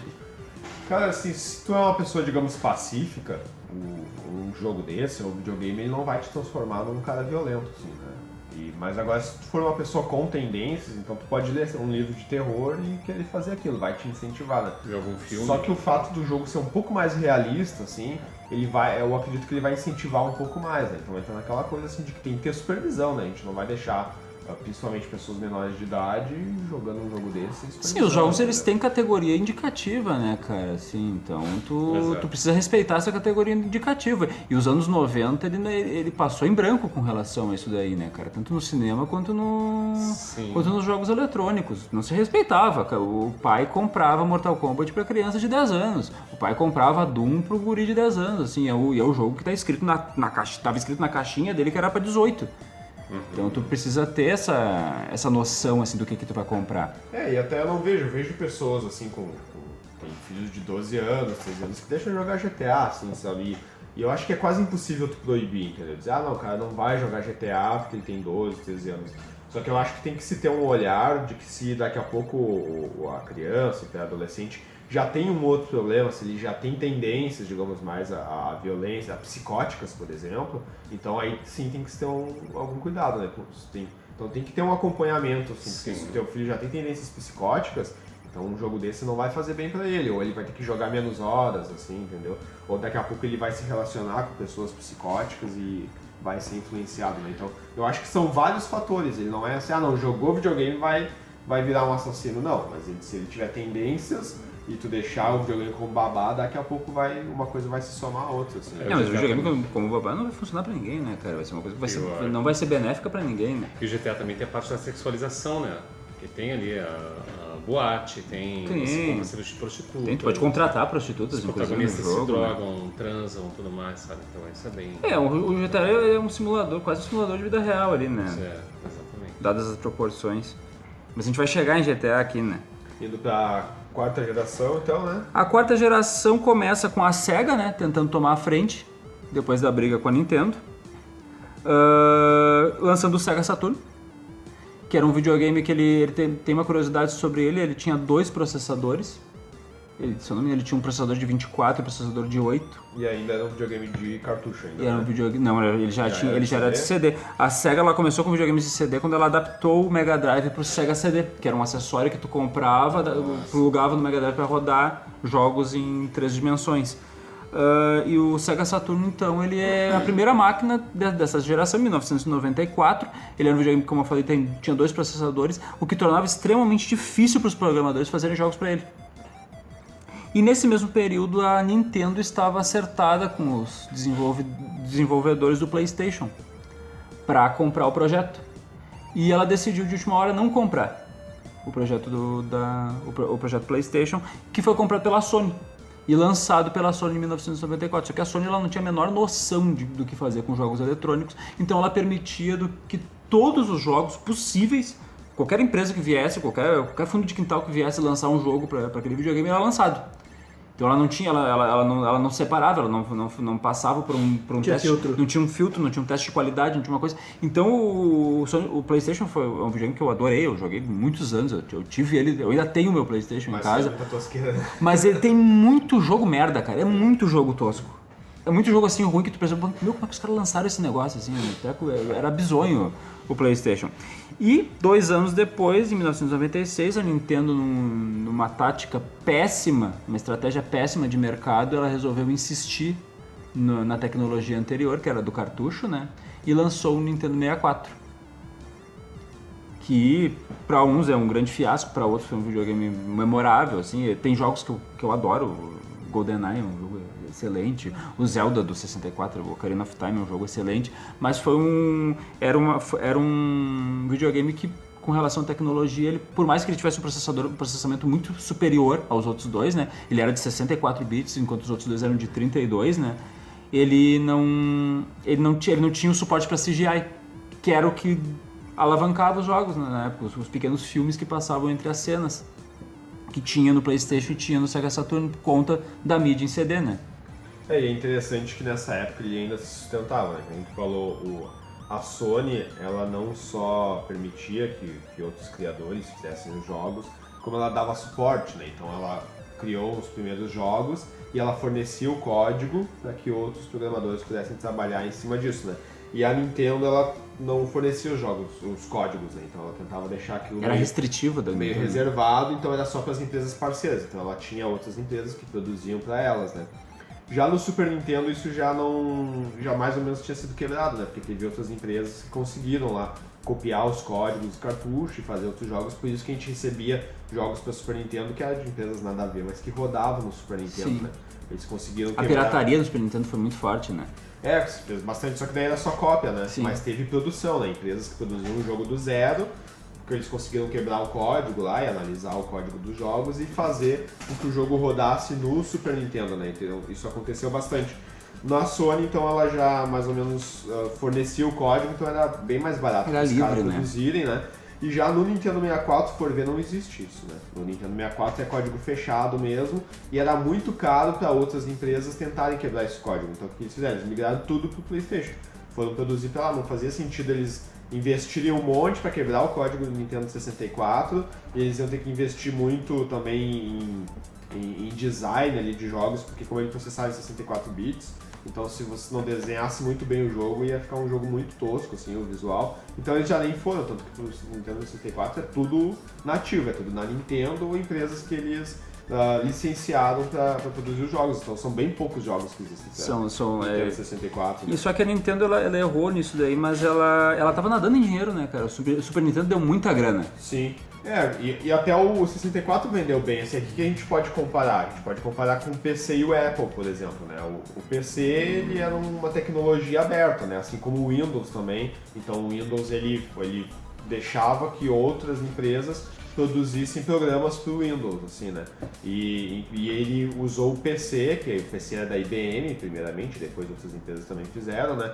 O que eles faziam? A IBM, ela fazia o processador, né, lá com a Intel e tal, e daí outras empresas faziam os outros componentes, assim, né, então é mais ou menos isso, a Sony também permitia que outras empresas produzissem, né, e já a Nintendo já é meio como a Apple, né, a Apple faz tudo, né, a Apple fazia o computador, o software, e depois, com o tempo que até eles foram deixar o Windows fazer o Office, porque o software Office rodava na Apple, mas foi depois de muito tempo, então era comparável, né, até hoje ainda se tem essa briga, assim, né. A Nintendo continua sendo dessa forma, né? E a Apple também, né, de certa forma continua, eles abriram muito pouco, assim, né, tanto que o Apple é muito caro e ele não é popular, assim, né, tem muita gente que utiliza, tem muito, até no mundo do podcast, né, se a gente for ver, tem gente que gosta de editar no Apple, assim, porque ele é digamos que um computador mais constante, né, dificilmente pega vírus, né, dificilmente tem menos bugs porque ele é mais testado, assim, e tal, né. Então se pode comparar a Nintendo com a Apple, assim, e o PlayStation com a PC, de certa forma. Uma coisa sobre essa geração que pra mim ela é complicada hoje porque eu ainda gosto de revisitar jogos, e os jogos dessa geração elas são muito difíceis de tu revisitar porque eles envelheceram muito mal, né? Bastante. Tu pega um jogo de Super Nintendo, aquele jogo desenhado, assim, com aquele gráfico feito, alguns até feitos à mão, inclusive. Tu consegue se adaptar, faz bem para os teus olhos, mas a tecnologia do polígono que era utilizado aqui, nessa geração de 32 bits, pegando também o Nintendo 64, hoje em dia tu não consegue jogar um jogo dessa geração. É um jogo, ele é péssimo, feio, né? ele é feio, ele é tosco, assim. É muito difícil tu se adaptar a isso. E produziu jogos memoráveis, assim, né, cara? Tanto no Nintendo 64, a gente falou do GoldenEye, né? O Mario Kart do Nintendo 64, nossa, é muito bom. O Ocarina of Time é excelente, é um jogo Zelda lindo, não né, tem cara? jogo ruim, né, cara? Todos os jogos são Ocarina of Time é bons. excelente. Só, o Zelda tu só tem que dedicar bastante tempo da tua vida jogando, assim, porque é um livro praticamente. Né? Ele é um jogo que ele vai te sugar por bastante, mas o Ocarina of Time era um jogo que ele trouxe muitos fãs pro Zelda, né, que não se adaptavam às versões do Super Nintendo e foram se adaptar ao Ocarina of Time porque ele é um jogo fácil. Então é um jogo que tu consegue deglutir a história, ele tem poucos diálogos pra tu entender o que tá acontecendo ali. Sim. Ele é um jogo simples, assim. E o sucessor dele, que é o Majora's Mask, que já era um jogo difícil, né? E com mais diálogos. Com mais diálogo, Tanto que eu fui mais curtir complexo, né? esses jogos, até o Zelda do Super Nintendo mesmo, eu fui curtir mesmo esses jogos depois no PC, porque hoje tu encontra ROMs traduzidos, né? Daí tu já tem a tradução, né? E o meu inglês até hoje não é bom, assim, né? Então daí hoje tu jogando com as legendas, assim, é outra... Né? É outra experiência, né? né? A narrativa e tudo ali, colocando, né? É um personagem excelente. E eu queria destacar aqui, cara, né, nessa geração Resident Evil, né, cara? Resident Evil é um concurso, assim, pra mim, né? Revolucionou, né?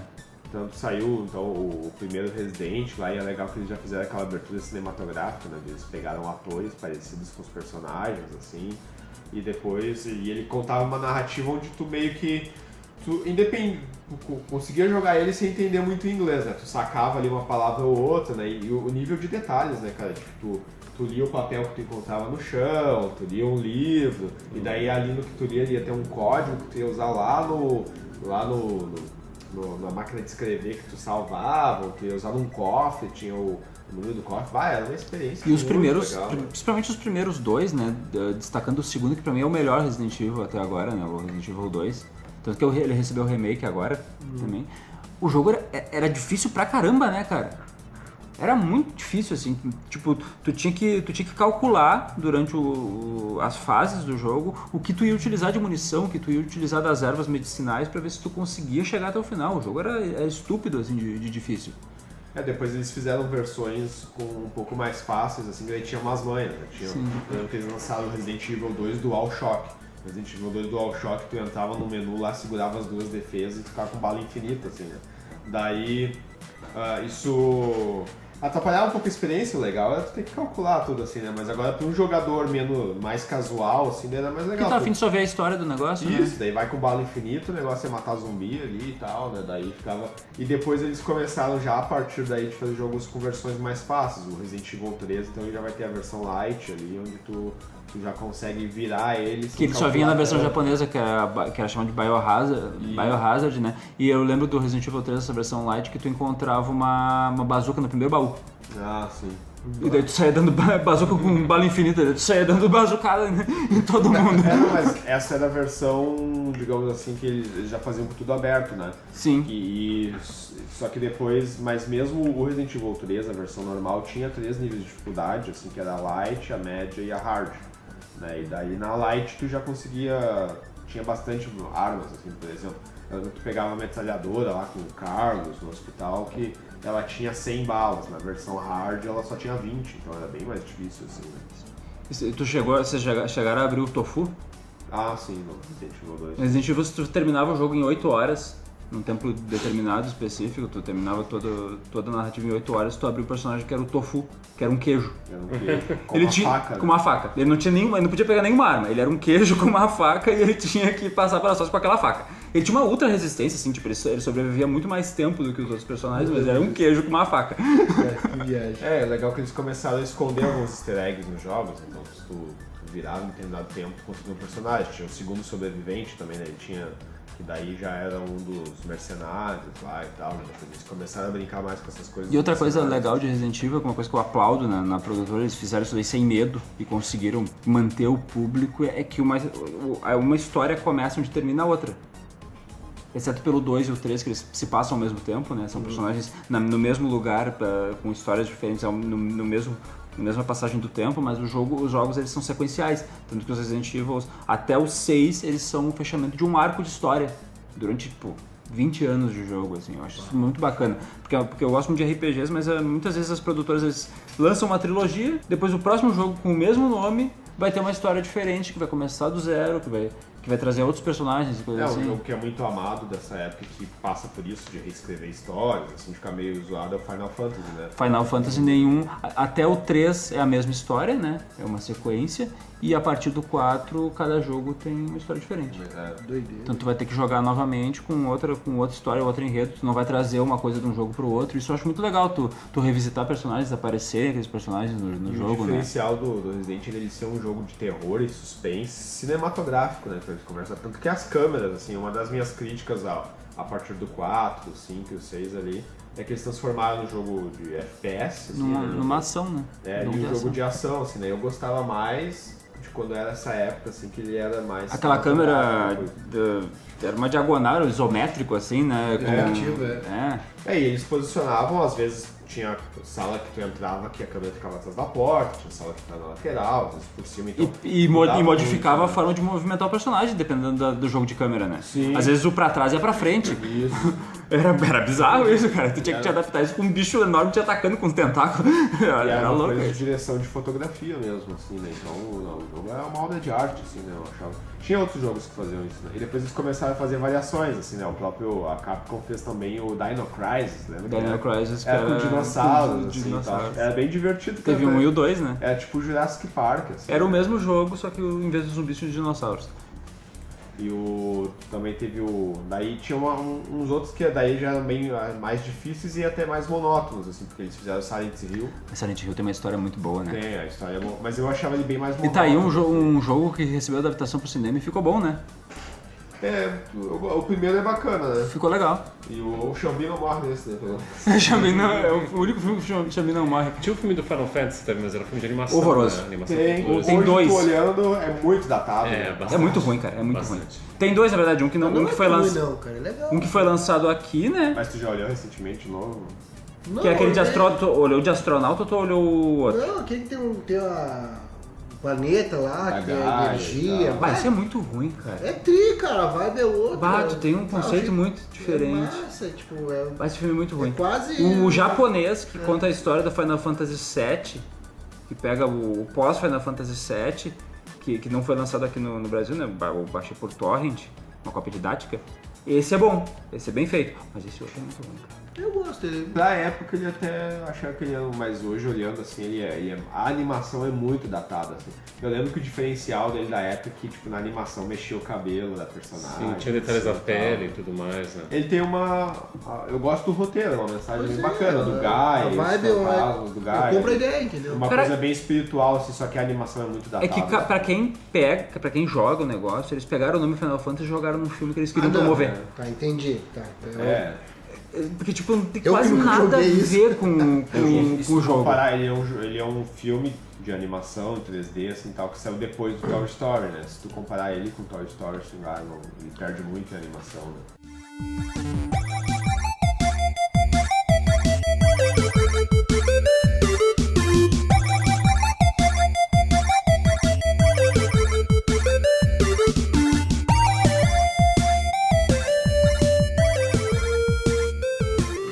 Nessa época eu tinha o 64, eu queria saber, eu jogava um jogo do Star Wars que era super difícil, cara, super, eu nunca conseguia zerar aquele negócio, porque eu tinha que ir na locadora, final de semana, tinha que devolver na segunda, e cara, eu não ia pra frente. As primeiras fases, se eu não me engano, era na neve e tal, assim, tinha Não uma lembro desse navezinha, jogo, começava. Eu cheguei a... É trimaço o jogo. Star sabe? Wars é bem conhecido por ter jogos difíceis, assim, porque geralmente eles davam pro desenvolvedor que ia inventar modo de jogabilidade ali. Até os do Super Nintendo era difícil. Não, mas esse jogo do Star Wars era quase impossível, tinha umas fases assim que, nossa, tipo... E daí a gente sofria um pouco, assim, porque geralmente os caras conseguiam jogar, eles compravam revista, sabe? Sim. Então tinha revista que já saiu detonado antes de sair o jogo. Daí Mas já eu acho que esse jogo de Star Wars, o problema dele era... Eu lembro vagamente, eu não sei se eu cheguei a jogar, mas o problema dele era a jogabilidade dele, né? Tipo, tu tinha dificuldade em matar as coisas, tu não tinha dificuldade em descobrir o que tinha que fazer, né? É que o que começou a acontecer também, isso já na época do Super Nintendo, mas principalmente aconteceu no 64, depois no PlayStation, no caso você tava falando que tinha umas tosqueiras assim. O que acontecia? Às vezes eles começavam a usar o jogo como promocional. Então assim, vai sair, provavelmente aconteceu, e vai sair o Ameaça Fantasma. Daí que eles diziam, o que a gente vai fazer de publicidade? Separa aí 1 milhão pra fazer um jogo, sabe? E daí, ou separa aí 100 mil, daí eles entregavam lá pra uma empresa de fundo de quintal, faz um jogo aí, sai uma merda inacreditável, assim, sabe? Tem jogos assim que são lamentáveis, assim. E Muito daí às vezes lamentável. os caras com o orçamento, a gente tem um orçamento de 100 mil pra fazer um jogo. Vamos usar 90 mil pra fazer o visual do jogo, e daí a jogabilidade é só 10 mil, daí fica uma merda, velho. Vocês estão falando em jogos também, voltando pro 64, eu jogava também, Perfect Dark, Esse é bom, né, cara? Banjo-Kazooie, Banjo-Kazooie. É aquele que tinha um urso, aí tu ficava tirando e botando o outro da bolsa, né? Esse jogo era legal. Top Gear Rally. Top Gear do 64 eu não gostei, cara. Eu gostava do Top Gear, eu memorava do Super Nintendo. Sim, né? o O melhor. Super Nintendo é insuperável. E o Killer Instinct, que também que eu jogava, muito bom. Killer Instinct. Tinha um jogo do Sub-Zero que eu jogava, que era o jogo do Sub-Zero. Sim, eu lembro, que era o Sub-Zero, aquele Sub-Zero do bem, né? Que era o Sub-Zero sem a roupa ninja, né? Ah, eu não me lembro, cara. Não, ele tinha. Não, ele Era tinha ele com a sim. roupa ninja. Sei que era um jogo horizontal, assim, que ele ia passando, Isso. é muito legal. Ele era bem divertido. Tu não ia andando, daí tu parava e tinha uma luta de Mortal Kombat, né? Era tinha né? algumas fases, tinha os chefões só, mas... Isso, O primeiro chefão acho que até era um cara de fogo, assim, de pedra, uma coisa assim. Ele foi um jogo bem diferente do que geralmente é o Mortal Kombat, assim, né? Como o Sub-Zero era um personagem bem popular, né? E o Mario do 64, que pra mim... Eu sei O Mario que 64 é muito bom, né, cara? bom. vocês aí citando bastante o jogo do Resident Evil 2, que é muito bom também, que, cara, eu tinha medo de jogar aquele jogo e eu jogava com medo. Eu também, eu não gostava de jogar à noite, eu jogava com medo. Tá ligado? Não, eu fazia Tu aquele... abria aquela porta, eu fechava a porta e desligava a luz. E, cara, eu joguei muito Mario, mas muito Mario. Pra mim, o jogo que eu mais me divirto é Mario. Eu tenho até emulador do notebook do Mario 64. E o do 64 é muito bom, né, Muito cara? É um jogo divertido. muito bem feito, assim, muito legal. Tanto que ele foi revisitado algumas vezes, foi relançado algumas vezes por ser um jogo excelente, né? E... Tu jogou Turok? Não cheguei a troca. É aquele que... O jogo pra representatividade total. Tu é um índio e tu fica matando os caras do exército. Esse jogo é muito bom, cara. É, legal que essas evoluções, né, tinha o Super Mario e o Super Mario 64, né, tinha o Mario Kart, o Super Mario Kart 64, né, era legal ver essas evoluções de personagens, assim. A Nintendo fez muito isso, né? E eu acho assim, claro, eu posso estar enganado assim, mas do meu entorno, do que eu vivo assim, esse Mario foi o último Mario popular, porque depois a coisa ficou... A Nintendo se ela meio distanciou que do Brasil largou. aqui, eu acho. Não, e a Nintendo ela meio que. Ela usa o Mario hoje como garoto propaganda total, mas os jogos mais rentáveis dela são sempre Zelda, né? Sim. Zelda é o que mais vende pra eles. Acho que foi até o primeiro que foi lançado pro Twitch depois, né? Não foi o primeiro jogo que foi lançado? O Zelda? É. Sim. Até que era esse Zelda, se não me engano, parte dele foi lançado antes nesse... No Wii U, né? No Wii U. Wii U. Eu não sei. estranho pra caramba. Foi o que menos vendeu, né, esse Wii U deles, né. Eles fizeram o Nintendo Wii, o Nintendo Wii até foi bastante popular. Pra quem não sabe, o infelizmente falecido comediante Robin Williams, né, o ator oscarizado e tudo mais, a filha dele se chama Zelda justamente em função de ele ser fã desse jogo aí. Ele era Minha gata se chama Zelda justamente por conta desse jogo. Eu só falo antes, né, que o Mario tinha a ver com a gata do Nicasso, né. Vamos passar pra próxima geração? Ou vocês têm mais alguma coisa pra falar dessa? Essa também é muito boa, né, cara? Cara, vocês falaram do Mortal Kombat, eu lembro daquele filme de 95, se não me engano, que tinha o Christopher Lambert como Raiden. Cara, esse lembra? filme é bom, cara. É bem bacana. Eu gosto desse filme. O filme é bem bacana. Você já assistiu recentemente? Ele é datado, claro. Ele envelhece mal, Ele é assim. bem mais... Comparando os outros filmes que esse diretor fez, até que... Comparando a Street Fighter do Van Damme, né, cara? Aquilo é lamentável, né? Esse Raiden que tu tá falando é o Highlander? É ele Isso. mesmo, ele que faz. Tá. Beleza, então eu tô... Que no final do filme eles estão na frente de uma catedral e aparece o Shao Kahn Isso. em cima, assim, no céu. A música é ten. clássico. Mas enfim, a quinta geração, gente, a SEGA, de novo, ela tenta se adiantar às outras marcas, né? E ela já tinha sofrido um rombo muito grande com o Saturno, que não vendeu, né? E ela tenta se adiantar para iniciar a próxima geração, enquanto ainda estava bombando a geração passada, né? A geração anterior, então ela lança o Sega Dreamcast, que é um grande fiasco. É um enorme do fiasco. Superar um fracasso, fazer um fiasco. Ela não aprendeu muito com a experiência. Claro, O Sega velho. Dreamcast foi um videogame, assim, passável, O assim. Nightmare Cast, então. Péssimo. Ele tinha um jogo que eu gostava, que era o Crazy Taxi. Que tu era um taxista que ficava andando da pior forma possível dentro de uma cidade, né? Que vinha com o videogame, né? Que vinha com o videogame. Eu conheço, né? Eu lembro que nas locadoras, quando chegou esse console, assim, era que todo mundo jogava, assim. Ele era divertido, mas se tu olhasse, era um jogo bem bobalhão. Assim. Terrível, assim, e, tipo, eles evoluíram a tecnologia antes, então era um videogame de 120, com um processador de 128 bits, ainda não tinha jogos, ainda não tinha programadores que faziam, que tinham explorado a tecnologia, isso em 1998, né, cara, 2 anos depois do 64, com 64 levemente bombando, que não foi o que bombou ali, com o PlayStation nas alturas, né, cara? Então os caras ratearam muito feio. E em 2000, a Sony lança o PlayStation 2. E viva a pirataria, né? Porque, Bah. nossa senhora. Lembra do chip Matrix? Não, e até hoje, né, cara? Tu vai no centro ali, se vende jogos de Play 2. Tamanha é a popularidade desse videogame. Isso já, a pirataria já tinha lá no Super Nintendo, depois no PlayStation, então o negócio foi, né? Mas Nossa. o Play 2 foi uma coisa. É que começou a ter internet de download, né? Então os caras conseguiam, às vezes, gravar no HD e botar no Play 2 e ter jogos Era muito infinitos, louco, né, né? cara? E aqui e a Sony, ela, inclusive, ela adiantou o lançamento do PlayStation 2 porque ela tava com muito medo por conta do noticiamento da entrada da Microsoft no mercado de games, né? Ela já tinha anunciado o Xbox em 1999. E o Xbox foi lançado em 2001. E o primeiro Xbox, ele realmente não bombou, né? Ele perdeu pro PlayStation 2 em vendas, em tudo, né? Mas ele ainda foi popular, porque eu lembro que a Microsoft ela tentou antes ainda entrar, porque tinha a gente não falou, acho que não tá aqui, em paralelo com isso, o Game Boy, né? Que daí eram os portáteis, que já é uma outra história, né? E a Microsoft tentou lançar um portátil, né? Então esse sim não vendeu nada, foi um fiasco, eles tiveram prejuízo, né? Mas aí depois no Xbox eles até venderam um pouco. Sim. Alguém se lembra de algum jogo do Xbox? Porque eu não lembro de nenhum. O que aconteceu com essa geração aqui especificamente, cara? As empresas, já tinham empresas muito grandes de jogos, né? Que elas não se dedicavam a fazer console, elas se dedicavam a fazer jogos. Então não eram mais aqueles caras tipo das gerações anteriores, que era o fundo de quintal que programava ali, vendia o jogo pra Sony e a Sony revendia. Entendeu? Tipo aquela coisa, a Sony editava o jogo do cara. Aqui já tinha empresas grandes de jogos e eles acabavam lançando os jogos pros dois consoles, né? Menos pro Dreamcast. Então acabava que tinha o Resident Evil do PlayStation, mas tinha o Resident Evil do Xbox, eles modificavam porque a tecnologia dos videogames era um pouco diferente, o Xbox tinha um nível de processamento melhor e de gráfico melhor que o PlayStation 2, né? Era uma máquina melhor, assim, mas também uma máquina mais complexa. E então tinha muitos jogos que eram lançados pros dois, assim. Mas na real aqui no Brasil não pegou, né?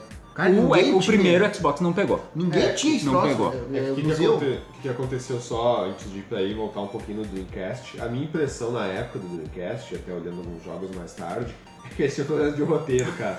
Eu acho que eles tentaram fazer uma coisa, porque a SEGA eles já tinha aquela coisa lá também de tentar competir com a Nintendo, né? Então eles tinham o Sonic, que foi muito popular, assim, só que eles tentaram escrever outras coisas que não pegou, que não deu certo. Né? Eles escreveram uma coisa muito boa, que é uma obra, assim, o negócio, que é Shenmue. Ah, sim.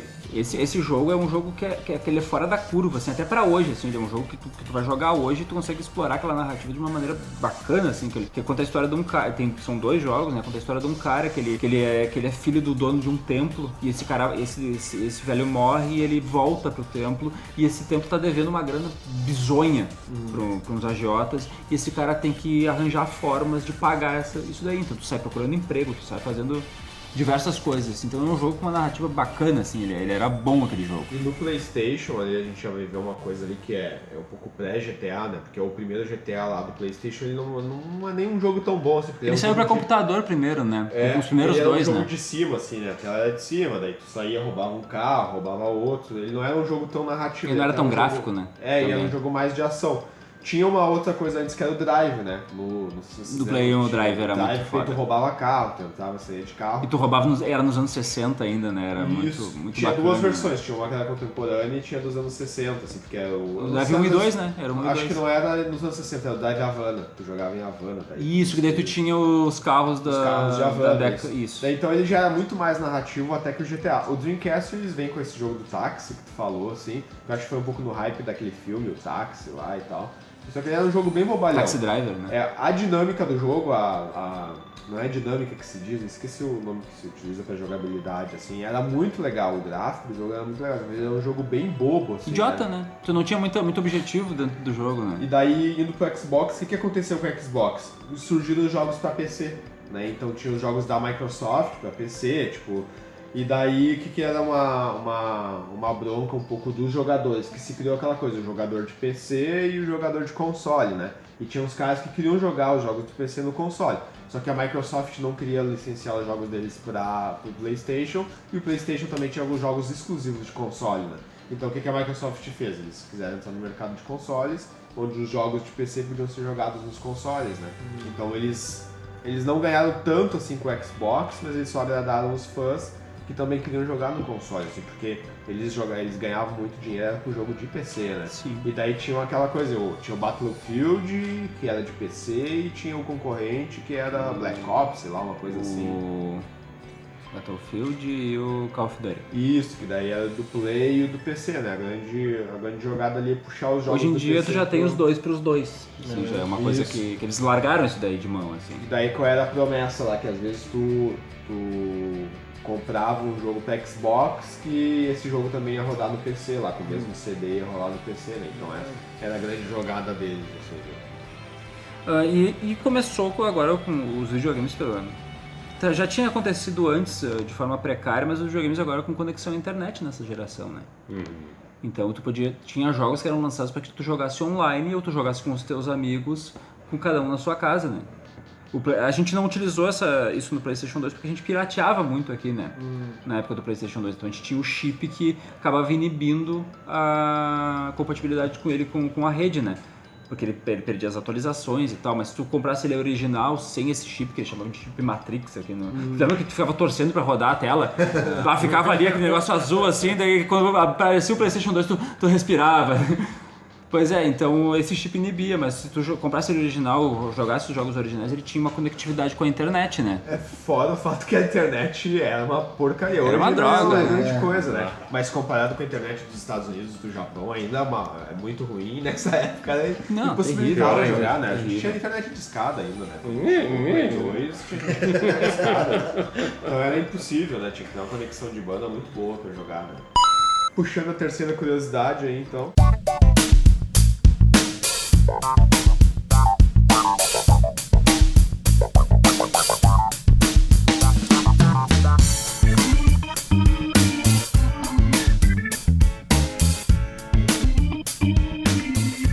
Então, gente, o jogo Pac-Man que a gente falou mais atrás nesse podcast, ele é chamado no Japão de Puckman.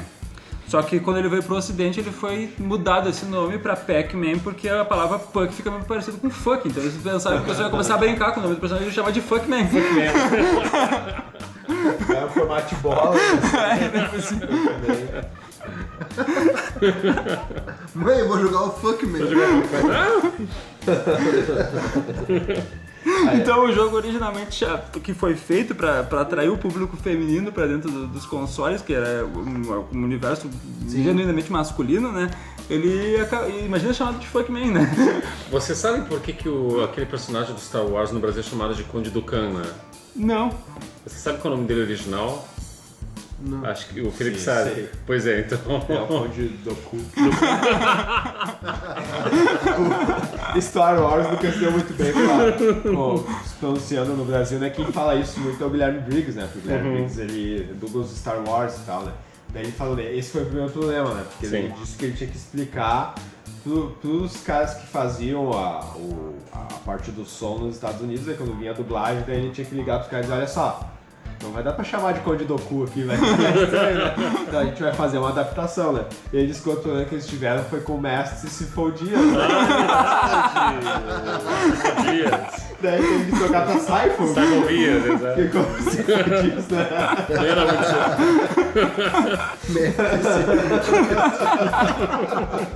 Que merda.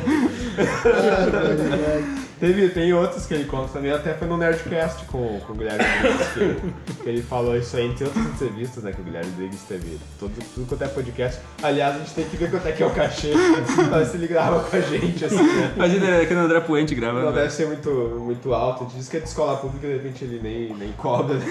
Mas tipo, tem que pagar a passagem dele, né? Pois é, não, gravar no Online, Skype, né? Online com o pessoal, né?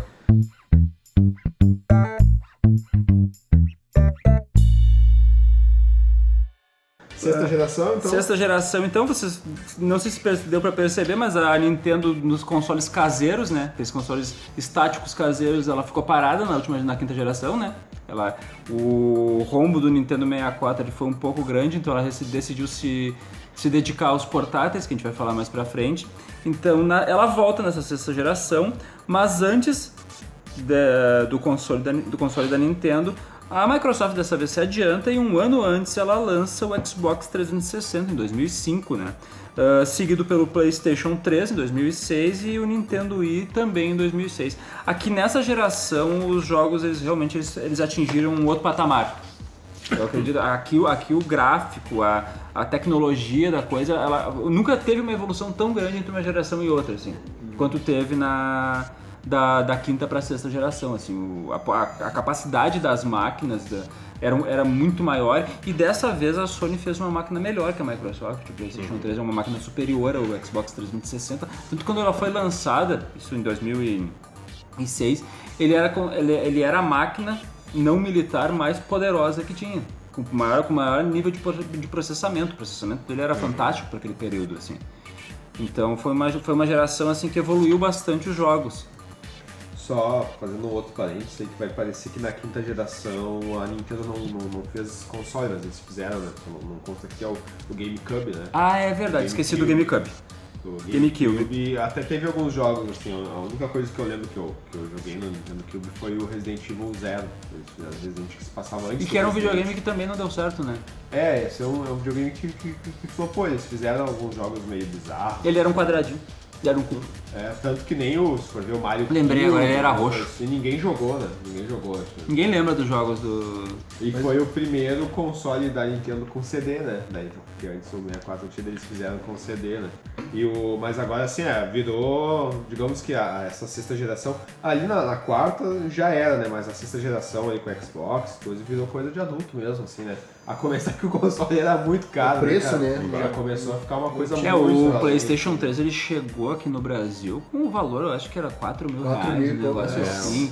Era absurdo, assim, tu não tinha como comprar uma coisa daquela naquele período, assim, era uma coisa, era surreal, assim. Tanto que ficou tão caro, e essa coisa do processamento, assim, eles conseguiram fazer um nível que nem esse, por exemplo, processador é uma coisa que não se pirateia, né? Porque o processador é um sistema muito complexo de se fazer. Eu lembro quando eu fiz o técnico de informática, assim, um laboratório para se fazer um processador, tanto que é a IBM que faz e a AMD, só eles que fazem, inclusive para videogames, assim, né? E o processador principalmente pro PlayStation, ele ainda era barato. Então algumas empresas conseguiam comprar o processador que era original. Então mesmo até o PlayStation falsificado é com o processador original, né? Porque não tem como falsificar o processador, né? E ficou tão caro o processador do Play 3 que não tem pirata. Uma empresa não valia a pena tu lá comprar um processador original para fazer uma máquina pirata de tão caro que ele era, exatamente por causa dessa força de processamento, assim. E até a mesma coisa pros Xbox, né? Então o primeiro Xbox ele não foi pirateado e nem o 360, né? E o PlayStation ele era uma máquina, continua sendo uma máquina, o PlayStation 3 até hoje, né? A gente está em 2019, ele é uma máquina de 2006. Ele continua sendo uma máquina poderosa, assim. O problema dele era a RAM, né? Ele tinha a memória RAM dele era muito, muito baixa, era 512 MB, né? Hoje em dia, tu vai pegar o PlayStation 4, ele tem 8 GB de RAM e ainda falta. Então, isso nas versões básicas. Então, ele era um videogame que ele pecava nisso, mas o processamento dele era fantástico, né? E o que me parece, assim, que até o PlayStation 2, como ele ainda era pirateado, foi bastante pirateado, inclusive jogos, assim, que até o Play 2 ainda foi uma coisa popular. O Play 2 ainda foi muito popular, você tinha locadora, ainda tinha que jogar Play 2 ainda em locadora, que não conseguia ter. Daí no Xbox, como ele aqui no Brasil ele não foi tão comercializado, assim, então foi bem pouco acesso, já virou uma coisa bem de elite mesmo, assim, quem curtia muito game, e já nessa sexta geração me parece que virou uma coisa bem de elite, assim, bem de adulto mesmo, assim. Até teve muitos adolescentes que tiveram Play 3, alguns menos tiveram 360, assim, mas já virou uma coisa mais pra adulto, assim. Pra manter os fãs, sabe? né? Os caras que cresceram jogando videogame, eles iam poder comprar uma máquina super poderosa com o preço que eles tinham agora que eles trabalhavam, né? Que era o que aconteceu comigo, assim, eu juntei minha grana pra comprar meu Play 3. É nessa geração que surgem jogos como Minecraft, por acaso? Será? É nessa geração que surgem os jogos como Minecraft. Ele já é pra PC, né? Daí já é uma outra coisa, o que acontece? Hoje em dia já tem Minecraft pra console, mas antes era pra PC somente, né? Por que ele virou uma coisa assim, primeiro o adulto jogava, ou era uma elite, assim, porque ele também começou já meio que a concorrer, assim, até com o smartphone, ainda não era smartphone, né? Tinha o 520, que tinha o jogo da cobrinha. Mas é o que tu dá pra criança, toma aí, vai jogar o jogo da cobrinha, ou também os portáteis que a gente vai falar, que vêm em paralelo aí e tudo, né? E daí aí também vai surgir uma outra coisa da Nintendo dar uma reavivada com o Nintendo Wii também nessa geração, né? Exatamente, o Nintendo Wii ele foi uma máquina que ele conseguiu dar um up na Nintendo, assim. Por mais que ele não, dentro da própria empresa, ele não competisse com os portáteis, né? Os portáteis, depois do lançamento dos primeiros ali, eles foram o carro-chefe da marca, né? Aliás, curiosidade sobre a Nintendo ela começou fazendo baralhos. Você vê que interessante. A primeira coisa que ela fazia era baralhos. E a Sony, ela fazia equipamentos domésticos. Não eletroeletrônicos, ela fazia coisa pra cozinha mesmo. Sim. Olha só. A tua panela era da Sony, assim, tipo... Se não me engano, a SEGA também é japonesa, né? A SEGA é norte-americana. É norte-americana, né? Eles também eram do ramo, tipo uma estrela, assim, né? No ramo do Isso. aí. Mas o Nintendo Wii... Alguém já jogou no Nintendo Wii? Cara, eu joguei, assim, né? São jogos bem divertidos, assim, apesar de que eu acho que eles eram jogos que pareciam geniais, assim, quando começava a jogar e depois eles cansavam, assim, até porque tinha uma coisa, agora o game vai virar esportista, né? Porque ele tinha jogo de tênis, daí, né? Tu jogava com um controlezinho. Até no início o controle ele vinha sem munhequeira, né? Sim. Daí o pessoal ia Começou a tocar longe, né? o controle, daí depois começavam a usar a munhequeira, assim. Só que ele era um console muito caro, né, cara, comparado com os outros. Até porque ele não é fabricado, não tinha fábrica. E ele foi o primeiro a ser realmente muito bom em captura de movimento, porque a própria Sony e a Microsoft tentaram lançar dispositivos de captura de movimento que foram fiascos, né? É, eles chegaram atrasados nessa, né? Eles foram fiascos e a Nintendo conseguiu essa captura de movimento, por mais que o Wii fosse uma máquina bem inferior. Ele era uma máquina equivalente às máquinas da Sony e da Microsoft da geração anterior. Ele era bem mais fraco em termos de processamento, todo o hardware dele era inferior. Mas ele era inovador, né? Ele capturava teu movimento, ele tinha o jogo lá de tênis que o Felipe falou, daí tu podia pegar, tinha o Mario Tênis, daí tu podia ver, tu jogava com o Mario com uma raquete, dando raquetada dele. Daí tinha movimentos especiais e tal, tinha o Wii Party, que é um jogo de tabuleiro que tu jogava movimentando o controle também. Então e ele voltava a ser um controle simplificado, né? Que era um controle de 2 botões. Então ele não era um videogame feito para jogos complexos, ele era um videogame feito para família, né? Não era um videogame feito para tu comprar e jogar o teu RPG ou jogar o teu jogo de ação ali. Pra jogar o teu jogo de ação tu ia comprar o PlayStation 3 ou comprar o Xbox, mas o Wii era feito pra outras coisas, né? Caiu no limbo, porque família não tem nostalgia, né? Passou a reunião familiar, ninguém vai querer jogar de novo, né? Até teve alguns movimentos, assim, tipo, da família jogar tênis, daí vai lá, vai jogar tênis, não pode jogar tênis na rua, daí vai jogar no jogo e tal. Até daí a Nintendo sempre teve aquilo de lançar outros produtos além, então eles lançavam a tela gigante, assim, já tinha um projetor da Nintendo pra jogar os jogos no Nintendo Wii, assim. Aí depois eles até tiveram o movimento de fazer um controlezinho que era parecido com o do Super Nintendo mesmo, só que era quadradinho. Daí tu jogava. Só que eles tiveram que ver que era muito complicado de se desenhar um jogo pro Nintendo Wii, porque ele tinha uma outra dinâmica, foi pensado uma outra dinâmica, e tu lançar um controle que era super caro também, daí, tanto que logo eles já fizeram o Wii U, né? Então eu acho que ficou 2 anos e eles já começaram a fazer, foi uma troca de console bem rápida, né? Então logo já vai ter o Wii U, e o Nintendo Wii tem poucos jogos, assim, se tu for fazendo a comparação com o Nintendo 64, até com o GameCube, ele tem bem poucos jogos. Sim. Né? Na verdade foram 6 anos de diferença, mas o que as produtoras normalmente fazem é que as gerações... É uma coisa meio que de praxe, assim, as gerações elas duram 10 anos, né? Sim. E a da Nintendo ela durou menos, ela começou mais tarde e ela durou menos tempo.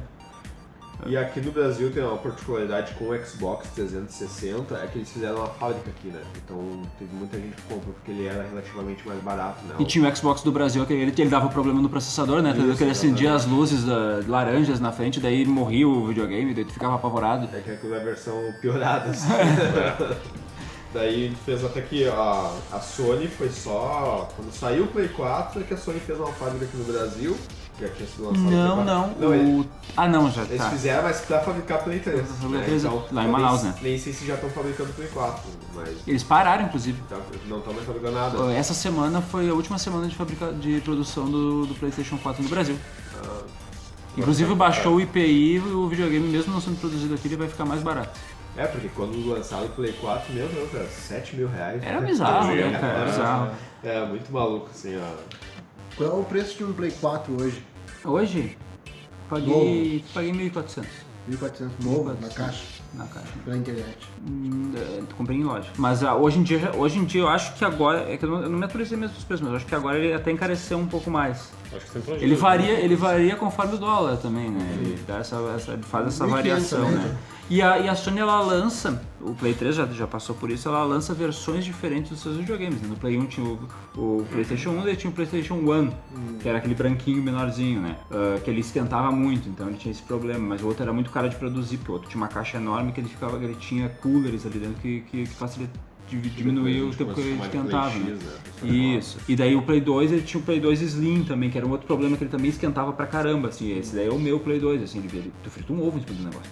E daí tem o Play 3, que ele foi lançado em várias versões. O primeiro, daí o segundo era o Slim, e depois eles lançaram um Super Slim. Que daí também, que era o fabricado no Brasil e veio com problema também de sobreaquecimento, né? Mas eles barateavam o console. E no Play 2 e no Xbox 360 eles começaram a fazer, primeiro voltado pro mercado de locadoras, assim, porque como já ainda tinha muita locadora, eles começaram a fazer com HD. Tinha a versão de CD e a versão com HD. Depois eles começaram a comercializar pro público também com HD, né? Então, ainda hoje acho que tem a versão CD e HD, não? Todos têm HD. Não, hoje todos vêm com HD. Todos vêm com HD. Todos vêm com HD, tu não... Mas roda CD também, né? O Play 4 roda. É um Blu-ray, né?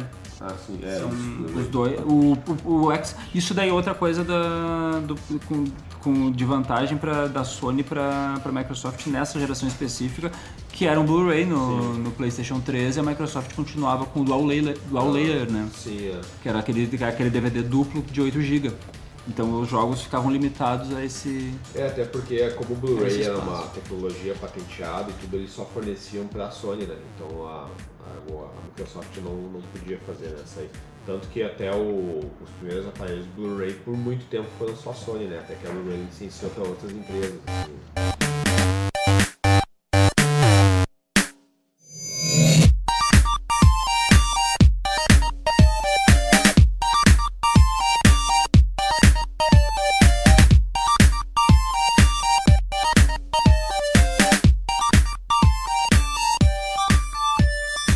Então a sétima geração, que é a geração que nós estamos atualmente, tá? A Nintendo, como o Felipe já falou, lançou o Wii U, que é o videogame que veio para substituir o Wii. É um videogame mais dinâmico, que não é mais tão baseado nas capturas de movimento, ele vai ser uma coisa mais simplificada em relação a isso, né? Mas ele vai evoluir a tecnologia para a Nintendo para tentar competir com os outros, isso em 2012. E aqui é bem demarcado que a Nintendo estava tentando competir com a geração anterior ainda. A Nintendo, eu não sei o que aconteceu com a empresa, que ela está sempre atrasada uma geração, né? Ela nunca consegue fazer um hardware que seja... eu não sei se ela quer fazer um hardware que seja tão potente quanto a geração atual, né? Talvez o mercado dela seja diferente em relação a isso. Eles confiaram tanto nessa coisa de arte, entendeu? Não, nós somos uma empresa que não faz só videogame. Ela faz jogos conceito, né? A Nintendo. Exatamente. Diferente. Tipo, os nossos personagens, então aquela coisa meio de autor, assim, a gente é tipo a Marvel, sabe? Tanto que a Olimpíada no Japão tem a marca da Nintendo, né? Sim, exatamente. Ela é fortíssima lá. Então eles têm essa coisa de que a gente é a Marvel, nós somos autores, então até 2 anos atrás eles não licenciavam o personagem pra jogo de PC, por exemplo, entendeu? Eles não faziam isso, é tudo pirateado, né? Agora, quando a empresa ela chegou a decretar falência, daí ela foi recuperada, eu acho com verba até governamental, sei lá, como é que eles fizeram, eles começaram a licenciar, né? Além do Wii U, em 2013, a Microsoft lançou o Xbox One, a Sony lançou o PlayStation 4 e a Nintendo vai lançar o Nintendo Switch, que daí vai ser uma evolução bastante grande na empresa, né? Isso em 2017, né? Sim. Ou seja, como a gente falou, a Nintendo competindo com uma geração muitos anos depois dessa geração entrar no mercado, né? Mas esse Nintendo Switch não seria para a próxima geração? Não, inclusive eu acho que a Nintendo já está fazendo um novo videogame. O que aconteceu com a Nintendo? Esse período que eles ficaram ali com o GameCube e até o Wii, que eles vendiam um pouco console, eles se mantiveram pelos portáteis, que a gente vai entrar daqui a pouco, assim, né? Então o portátil é o que mantinha a empresa, vendia muito, né? E licenciamento para bonequinho, para camiseta, para essas coisas assim que no Japão vendiam um monte, assim, né? E daí o que eles notaram, assim? Que eles começaram a tentar fazer uma junção do portátil com o console, sabe? Porque o Switch é um console estático que tu consegue carregar ele, né? Isso, o Wii U já era isso, né? Porque o Wii U... Tu botava a tela no meio, né? Isso, eles mantiveram, ele vinha com 2 controles, que era pra te jogar os jogos de esporte, E tu acoplava, de lembrei dancinha, disso. e daí tu acoplava e ele virava tipo um portátil, só que era uma coisa bem bizarra. Assim, E era grandão, uma vez eu tava esperando no dentista, assim, daí entrou uma mulher com um piau com aquela porra enorme, maior que ele, assim. Um negócio grande, porque era um tablet com 2 controles, assim, praticamente um tablet bem ruim, assim, né? Porque ele era um tablet, a tela era meio touch, meio que não era touch, o touch não funcionava direito, daí tinha alguns jogos eram touch, outros Ele era feito só pra reproduzir o que a máquina já tava rodando, né? então tinha alguns jogos que, tipo, tu tava jogando na tela, tipo, uma tela triboa, e depois tu ia pro controle com aquele touch ali, só que daí com uma resolução piorada, o que eu achei bem bizarro, assim. Daí eles viram que isso não dava muito certo, daí o que eles fizeram? Logo eles já começaram a pensar numa outra, que daí virou o Switch, daí no Switch a coisa começou a funcionar. Porque no Switch, tu tá jogando aqui na TV, aí tu puxa pro Switch, é a mesma resolução, só que numa tela menor, né? Então é quase a mesma coisa que o celular, assim, que o celular tem... Tu tá vendo um filme na TV, a resolução é muito boa, tu puxa pro celular só é menor, mas a resolução continua sendo boa. O Switch é a mesma coisa, já é a junção da TV, né? Então eu lembro quando eles lançaram que é praticamente o trailer, né? Tava lá jogando na TV, daí puxava, continuava, daí apontava o computador, ele rodava no computador, e é igual o Chromecast, sabe? O Chromecast tu consegue no YouTube, tu tá vendo no celular, que tu manda pra TV. Essa é a lógica, assim, né? Só que é um console caro. Sim, a Nintendo ela tem esse problema de preço e outro problema de suporte também, porque a Nintendo, acho que é uma questão cultural que a gente não entende lá do Japão, né? E como o mercado deles aqui no Ocidente ele é diminuto, né? Em relação às outras duas marcas, eles descontinuam os consoles e lançam outros. Enquanto, por exemplo, a Sony e a Microsoft, o PlayStation 2 ele foi descontinuado, o PlayStation 4 já estava sendo vendido. Ou seja, eles ainda davam suporte, ainda lançavam jogos para aquelas gerações, justamente para preencher aqueles mercados que não tinham acesso ao videogame mais caro, né? Então o PlayStation 3 ele ainda recebe suporte da Sony, né? E vai receber por mais 3 anos. Então tem essa diferença de que no Japão empresa, né? São consoles muito baratos, assim. E o que acontece no Japão? Eles têm essa coisa de meio que de reserva de mercado. Por exemplo, no Japão eles lançam muitos jogos que tem a ver com anime, entendeu? E como eles produzem muito anime lá, né? Então eles fazem e lá vende, né? Só que tem anime que não é assim, a gente não assiste nos Estados Unidos, os caras não vão comprar jogos sobre isso, entendeu? E já a Sony, a Xbox, eles são especializados em jogar jogos que são mais amplos. Então é jogo de luta, jogo de tiro, que é uma coisa assim que não precisa daquela identificação. E agora a projeção então da 8ª geração, que tá para entrar no mercado no início do ano que vem, ou talvez no final desse ano, com o Google Stadia, né, que é aquele controlezinho de acoplar na TV do Google, né, que vai ser para jogos por stream. Ou seja, tu não faz o download do jogo, tu simplesmente compra ele e joga ele direto do servidor. O grande lance é que vai acabar com o mercado de consoles, porque ele vai ser muito barato. E vai acabar com o mercado de mídias também, né? Porque tu vai comprar ali o controle, sei lá, 200, 300 pila, ou mesmo que seja 500, 1000. É um console do Google, da Google. Da Google. Na verdade... Já era então. Tá dominado. Na verdade é só um controle. É um controle. É só um controle. É só um controle. Tu entra online, faz Tu não precisa nem da máquina, a máquina que roda o jogo é a máquina deles. Tu só recebe o jogo que tu tá jogando. Os servidores da Google... Eu tenho medo disso. Isso já vai acabar com a mídia, né? Tipo, a mídia física, daquele jogo com a caixinha que tu compra, tu abre, tem um encarte ali pra tu ler sobre os teus personagens e coisa assim, isso vai acabar. Isso já era, assim. Que loucura. Aquela coisa assim que tu tem dentro na tua prateleira de casa do teu jogo, isso já era. Isso não vai mais ter. O que é a conexão de internet tem que ser boa. Tem que ser punk. Não sei se no Brasil isso vai bombar de primeira, assim, porque as conexões ainda não são grande coisa. Tem que ser fibra, assim, se tu tem um 15 mega, 10 mega, assim. Com certeza vão lançar alguns jogos mais acessíveis pra nossa internet ruim também. Viu? Pelo que eu percebi, vai ser um serviço de jogos. Tu vai assinar esse serviço e tu vai receber todos os jogos que tem nele. Tu não vai comprar jogo nenhum. É o Netflix do game. Exatamente. Daí o que acontece? Eles vão tentar fazer que nem o Netflix, então os jogos daqueles vão tentar quebrar com a PlayStation, né? E até com o Xbox, né? Que eles vão se obrigar a migrar para aí, eles vão tentar licenciar, assim, que nem a Netflix tem Não, Game of Thrones não, porque é da HBO, não existe. Tem The Walking Dead na Game, então daqui a pouco eles vão tentar licenciar jogos da Nintendo, entendeu?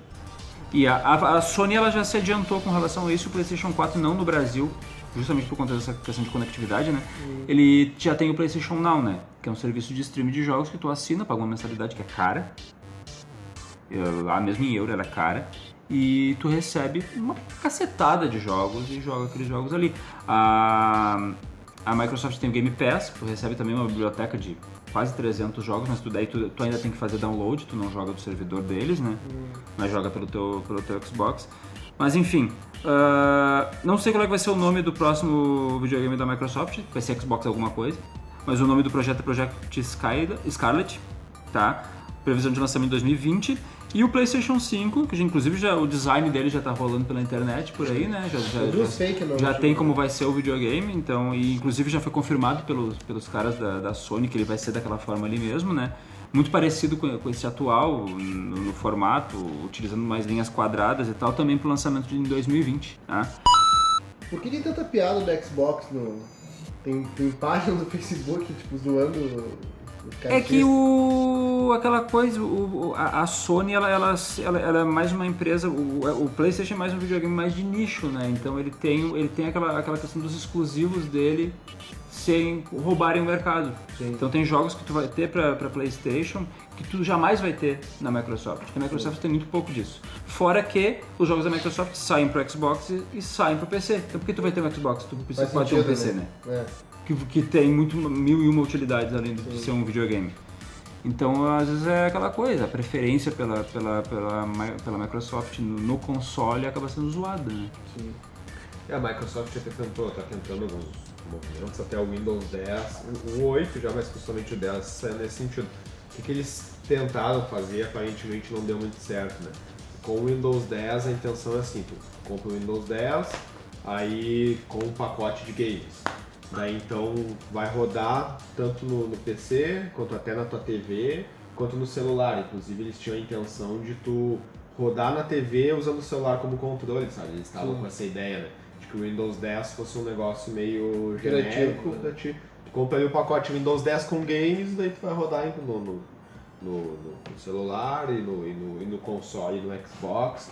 A intenção deles é que fosse tudo a mesma coisa, assim, que eu imagino quão complexo deve ser programar isso, né? De que a coisa funcione em tudo, assim, né? Na Unip EAD, você é quem escolhe como e onde vai estudar. Cursos à distância que se encaixam na sua vida e no seu bolso. Você pode estar em qualquer lugar e a Unip está com você. Qualidade de ensino e cursos reconhecidos pelo MEC, com professores online 24 horas. Unip EAD. Mudar sua história só depende de você.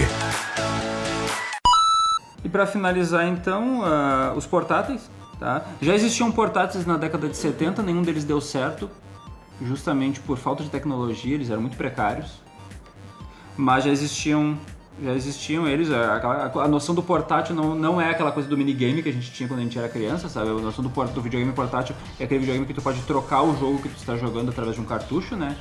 Então começa com o Lynx da Atari, que não deu certo porque foi engolido pelo Game Boy da Nintendo, né? Também os dois em 1989.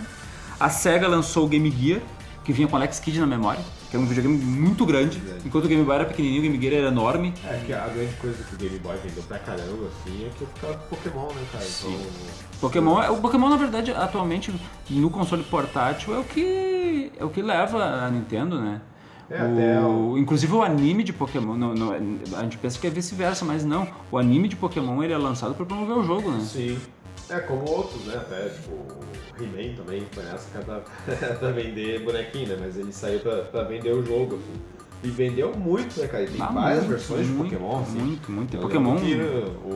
sei lá, acho que tem mais de 100 jogos de Pokémon, né? Sim, é muita coisa. É muita coisa. Eu joguei só o Yellow, que é lá um dos primeiros lá, porque, tipo, tu gostaram tanto do anime que daí tiveram que lançar uma versão que tu tinha o Pikachu, porque no jogo original tu não tem o Pikachu, né? Tu tem só os outros três. Mas enfim, Game Gear da Sega, que tinha uma desvantagem que precisava estar ligado na tomada, né? Ou na pilha. Era a luz. Depois, em 1998, a Nintendo lança o Game Boy Color. Logo em seguida, em 2001, a Nintendo vai lançar o Game Boy Advance. que daí já modifica, inclusive o formato, ele deixa de ser aquele quadradinho com formato de minigame e vai vir um outro videogame e tal. Depois vai lançar o Nintendo DS em 2004. Porque, por vezes, dominado o mercado, né? Desde 89 a 2004. Ah, sim. Os portáteis, a Nintendo engole todo mundo, né? Ninguém consegue competir com eles nos portáteis. O PSP já conseguiu dar. O PSP tentou, mas não foi... Até tentou, mas não conseguiu, assim, competir no mercado, tá? Porque o cara tem um PS3, vai querer o PSP pra quê, né? Mas enfim, depois veio o 3DS, que era um Nintendo DS que tinha 2 telas, uma em cima da outra, pra simular imagens em 3D. E o PS Vita da Sony, os dois em 2011. Inclusive a Sony, ano passado, ela descontinuou o PS Vita porque não estava conseguindo se manter no mercado. Era um videogame que não deu sucesso, assim, sabe? Que era um videogame equivalente a um PlayStation 3 portátil. E surgiu um outro fenômeno aí, que daí por isso que também a Nintendo juntou agora o Switch, também é o portátil O dele. Switch é o portátil junto, né? Eles juntaram as duas coisas numa só, né? Mas surgiu o fenômeno do smartphone aí, né? Porque é uma das coisas que não tá na pauta aqui, mas acho que o mercado de games que mais vende não é o de consoles, né? São os games da smartphone, celular né? atualmente, né? Porque é muita coisa se for ver. E o que tem de jogo indie, assim, jogo independente, que é programador independente, e jogos com dificuldade, jogos inspirados em jogos antigos da Nintendo, assim, né? Então esse mercado de games porque é o mercado mais rentável, né? Ele ultrapassou o mercado de armas e de sexo nos últimos anos, né? E do cinema também. Ultrapassou sexo, cara. Eu também. Que se eu não me engano, os mercados mais rentáveis do mundo era cinema, sexo e armas, né? E ele ultrapassou todos eles, inclusive o cinema. Né? Então as pessoas estão primeiro com o celular, depois elas vão no cinema e depois talvez elas transem. Quanto mais tu fica jogando, fica a dica aí. Tem todos os consoles. Tem namorado. Isso aí.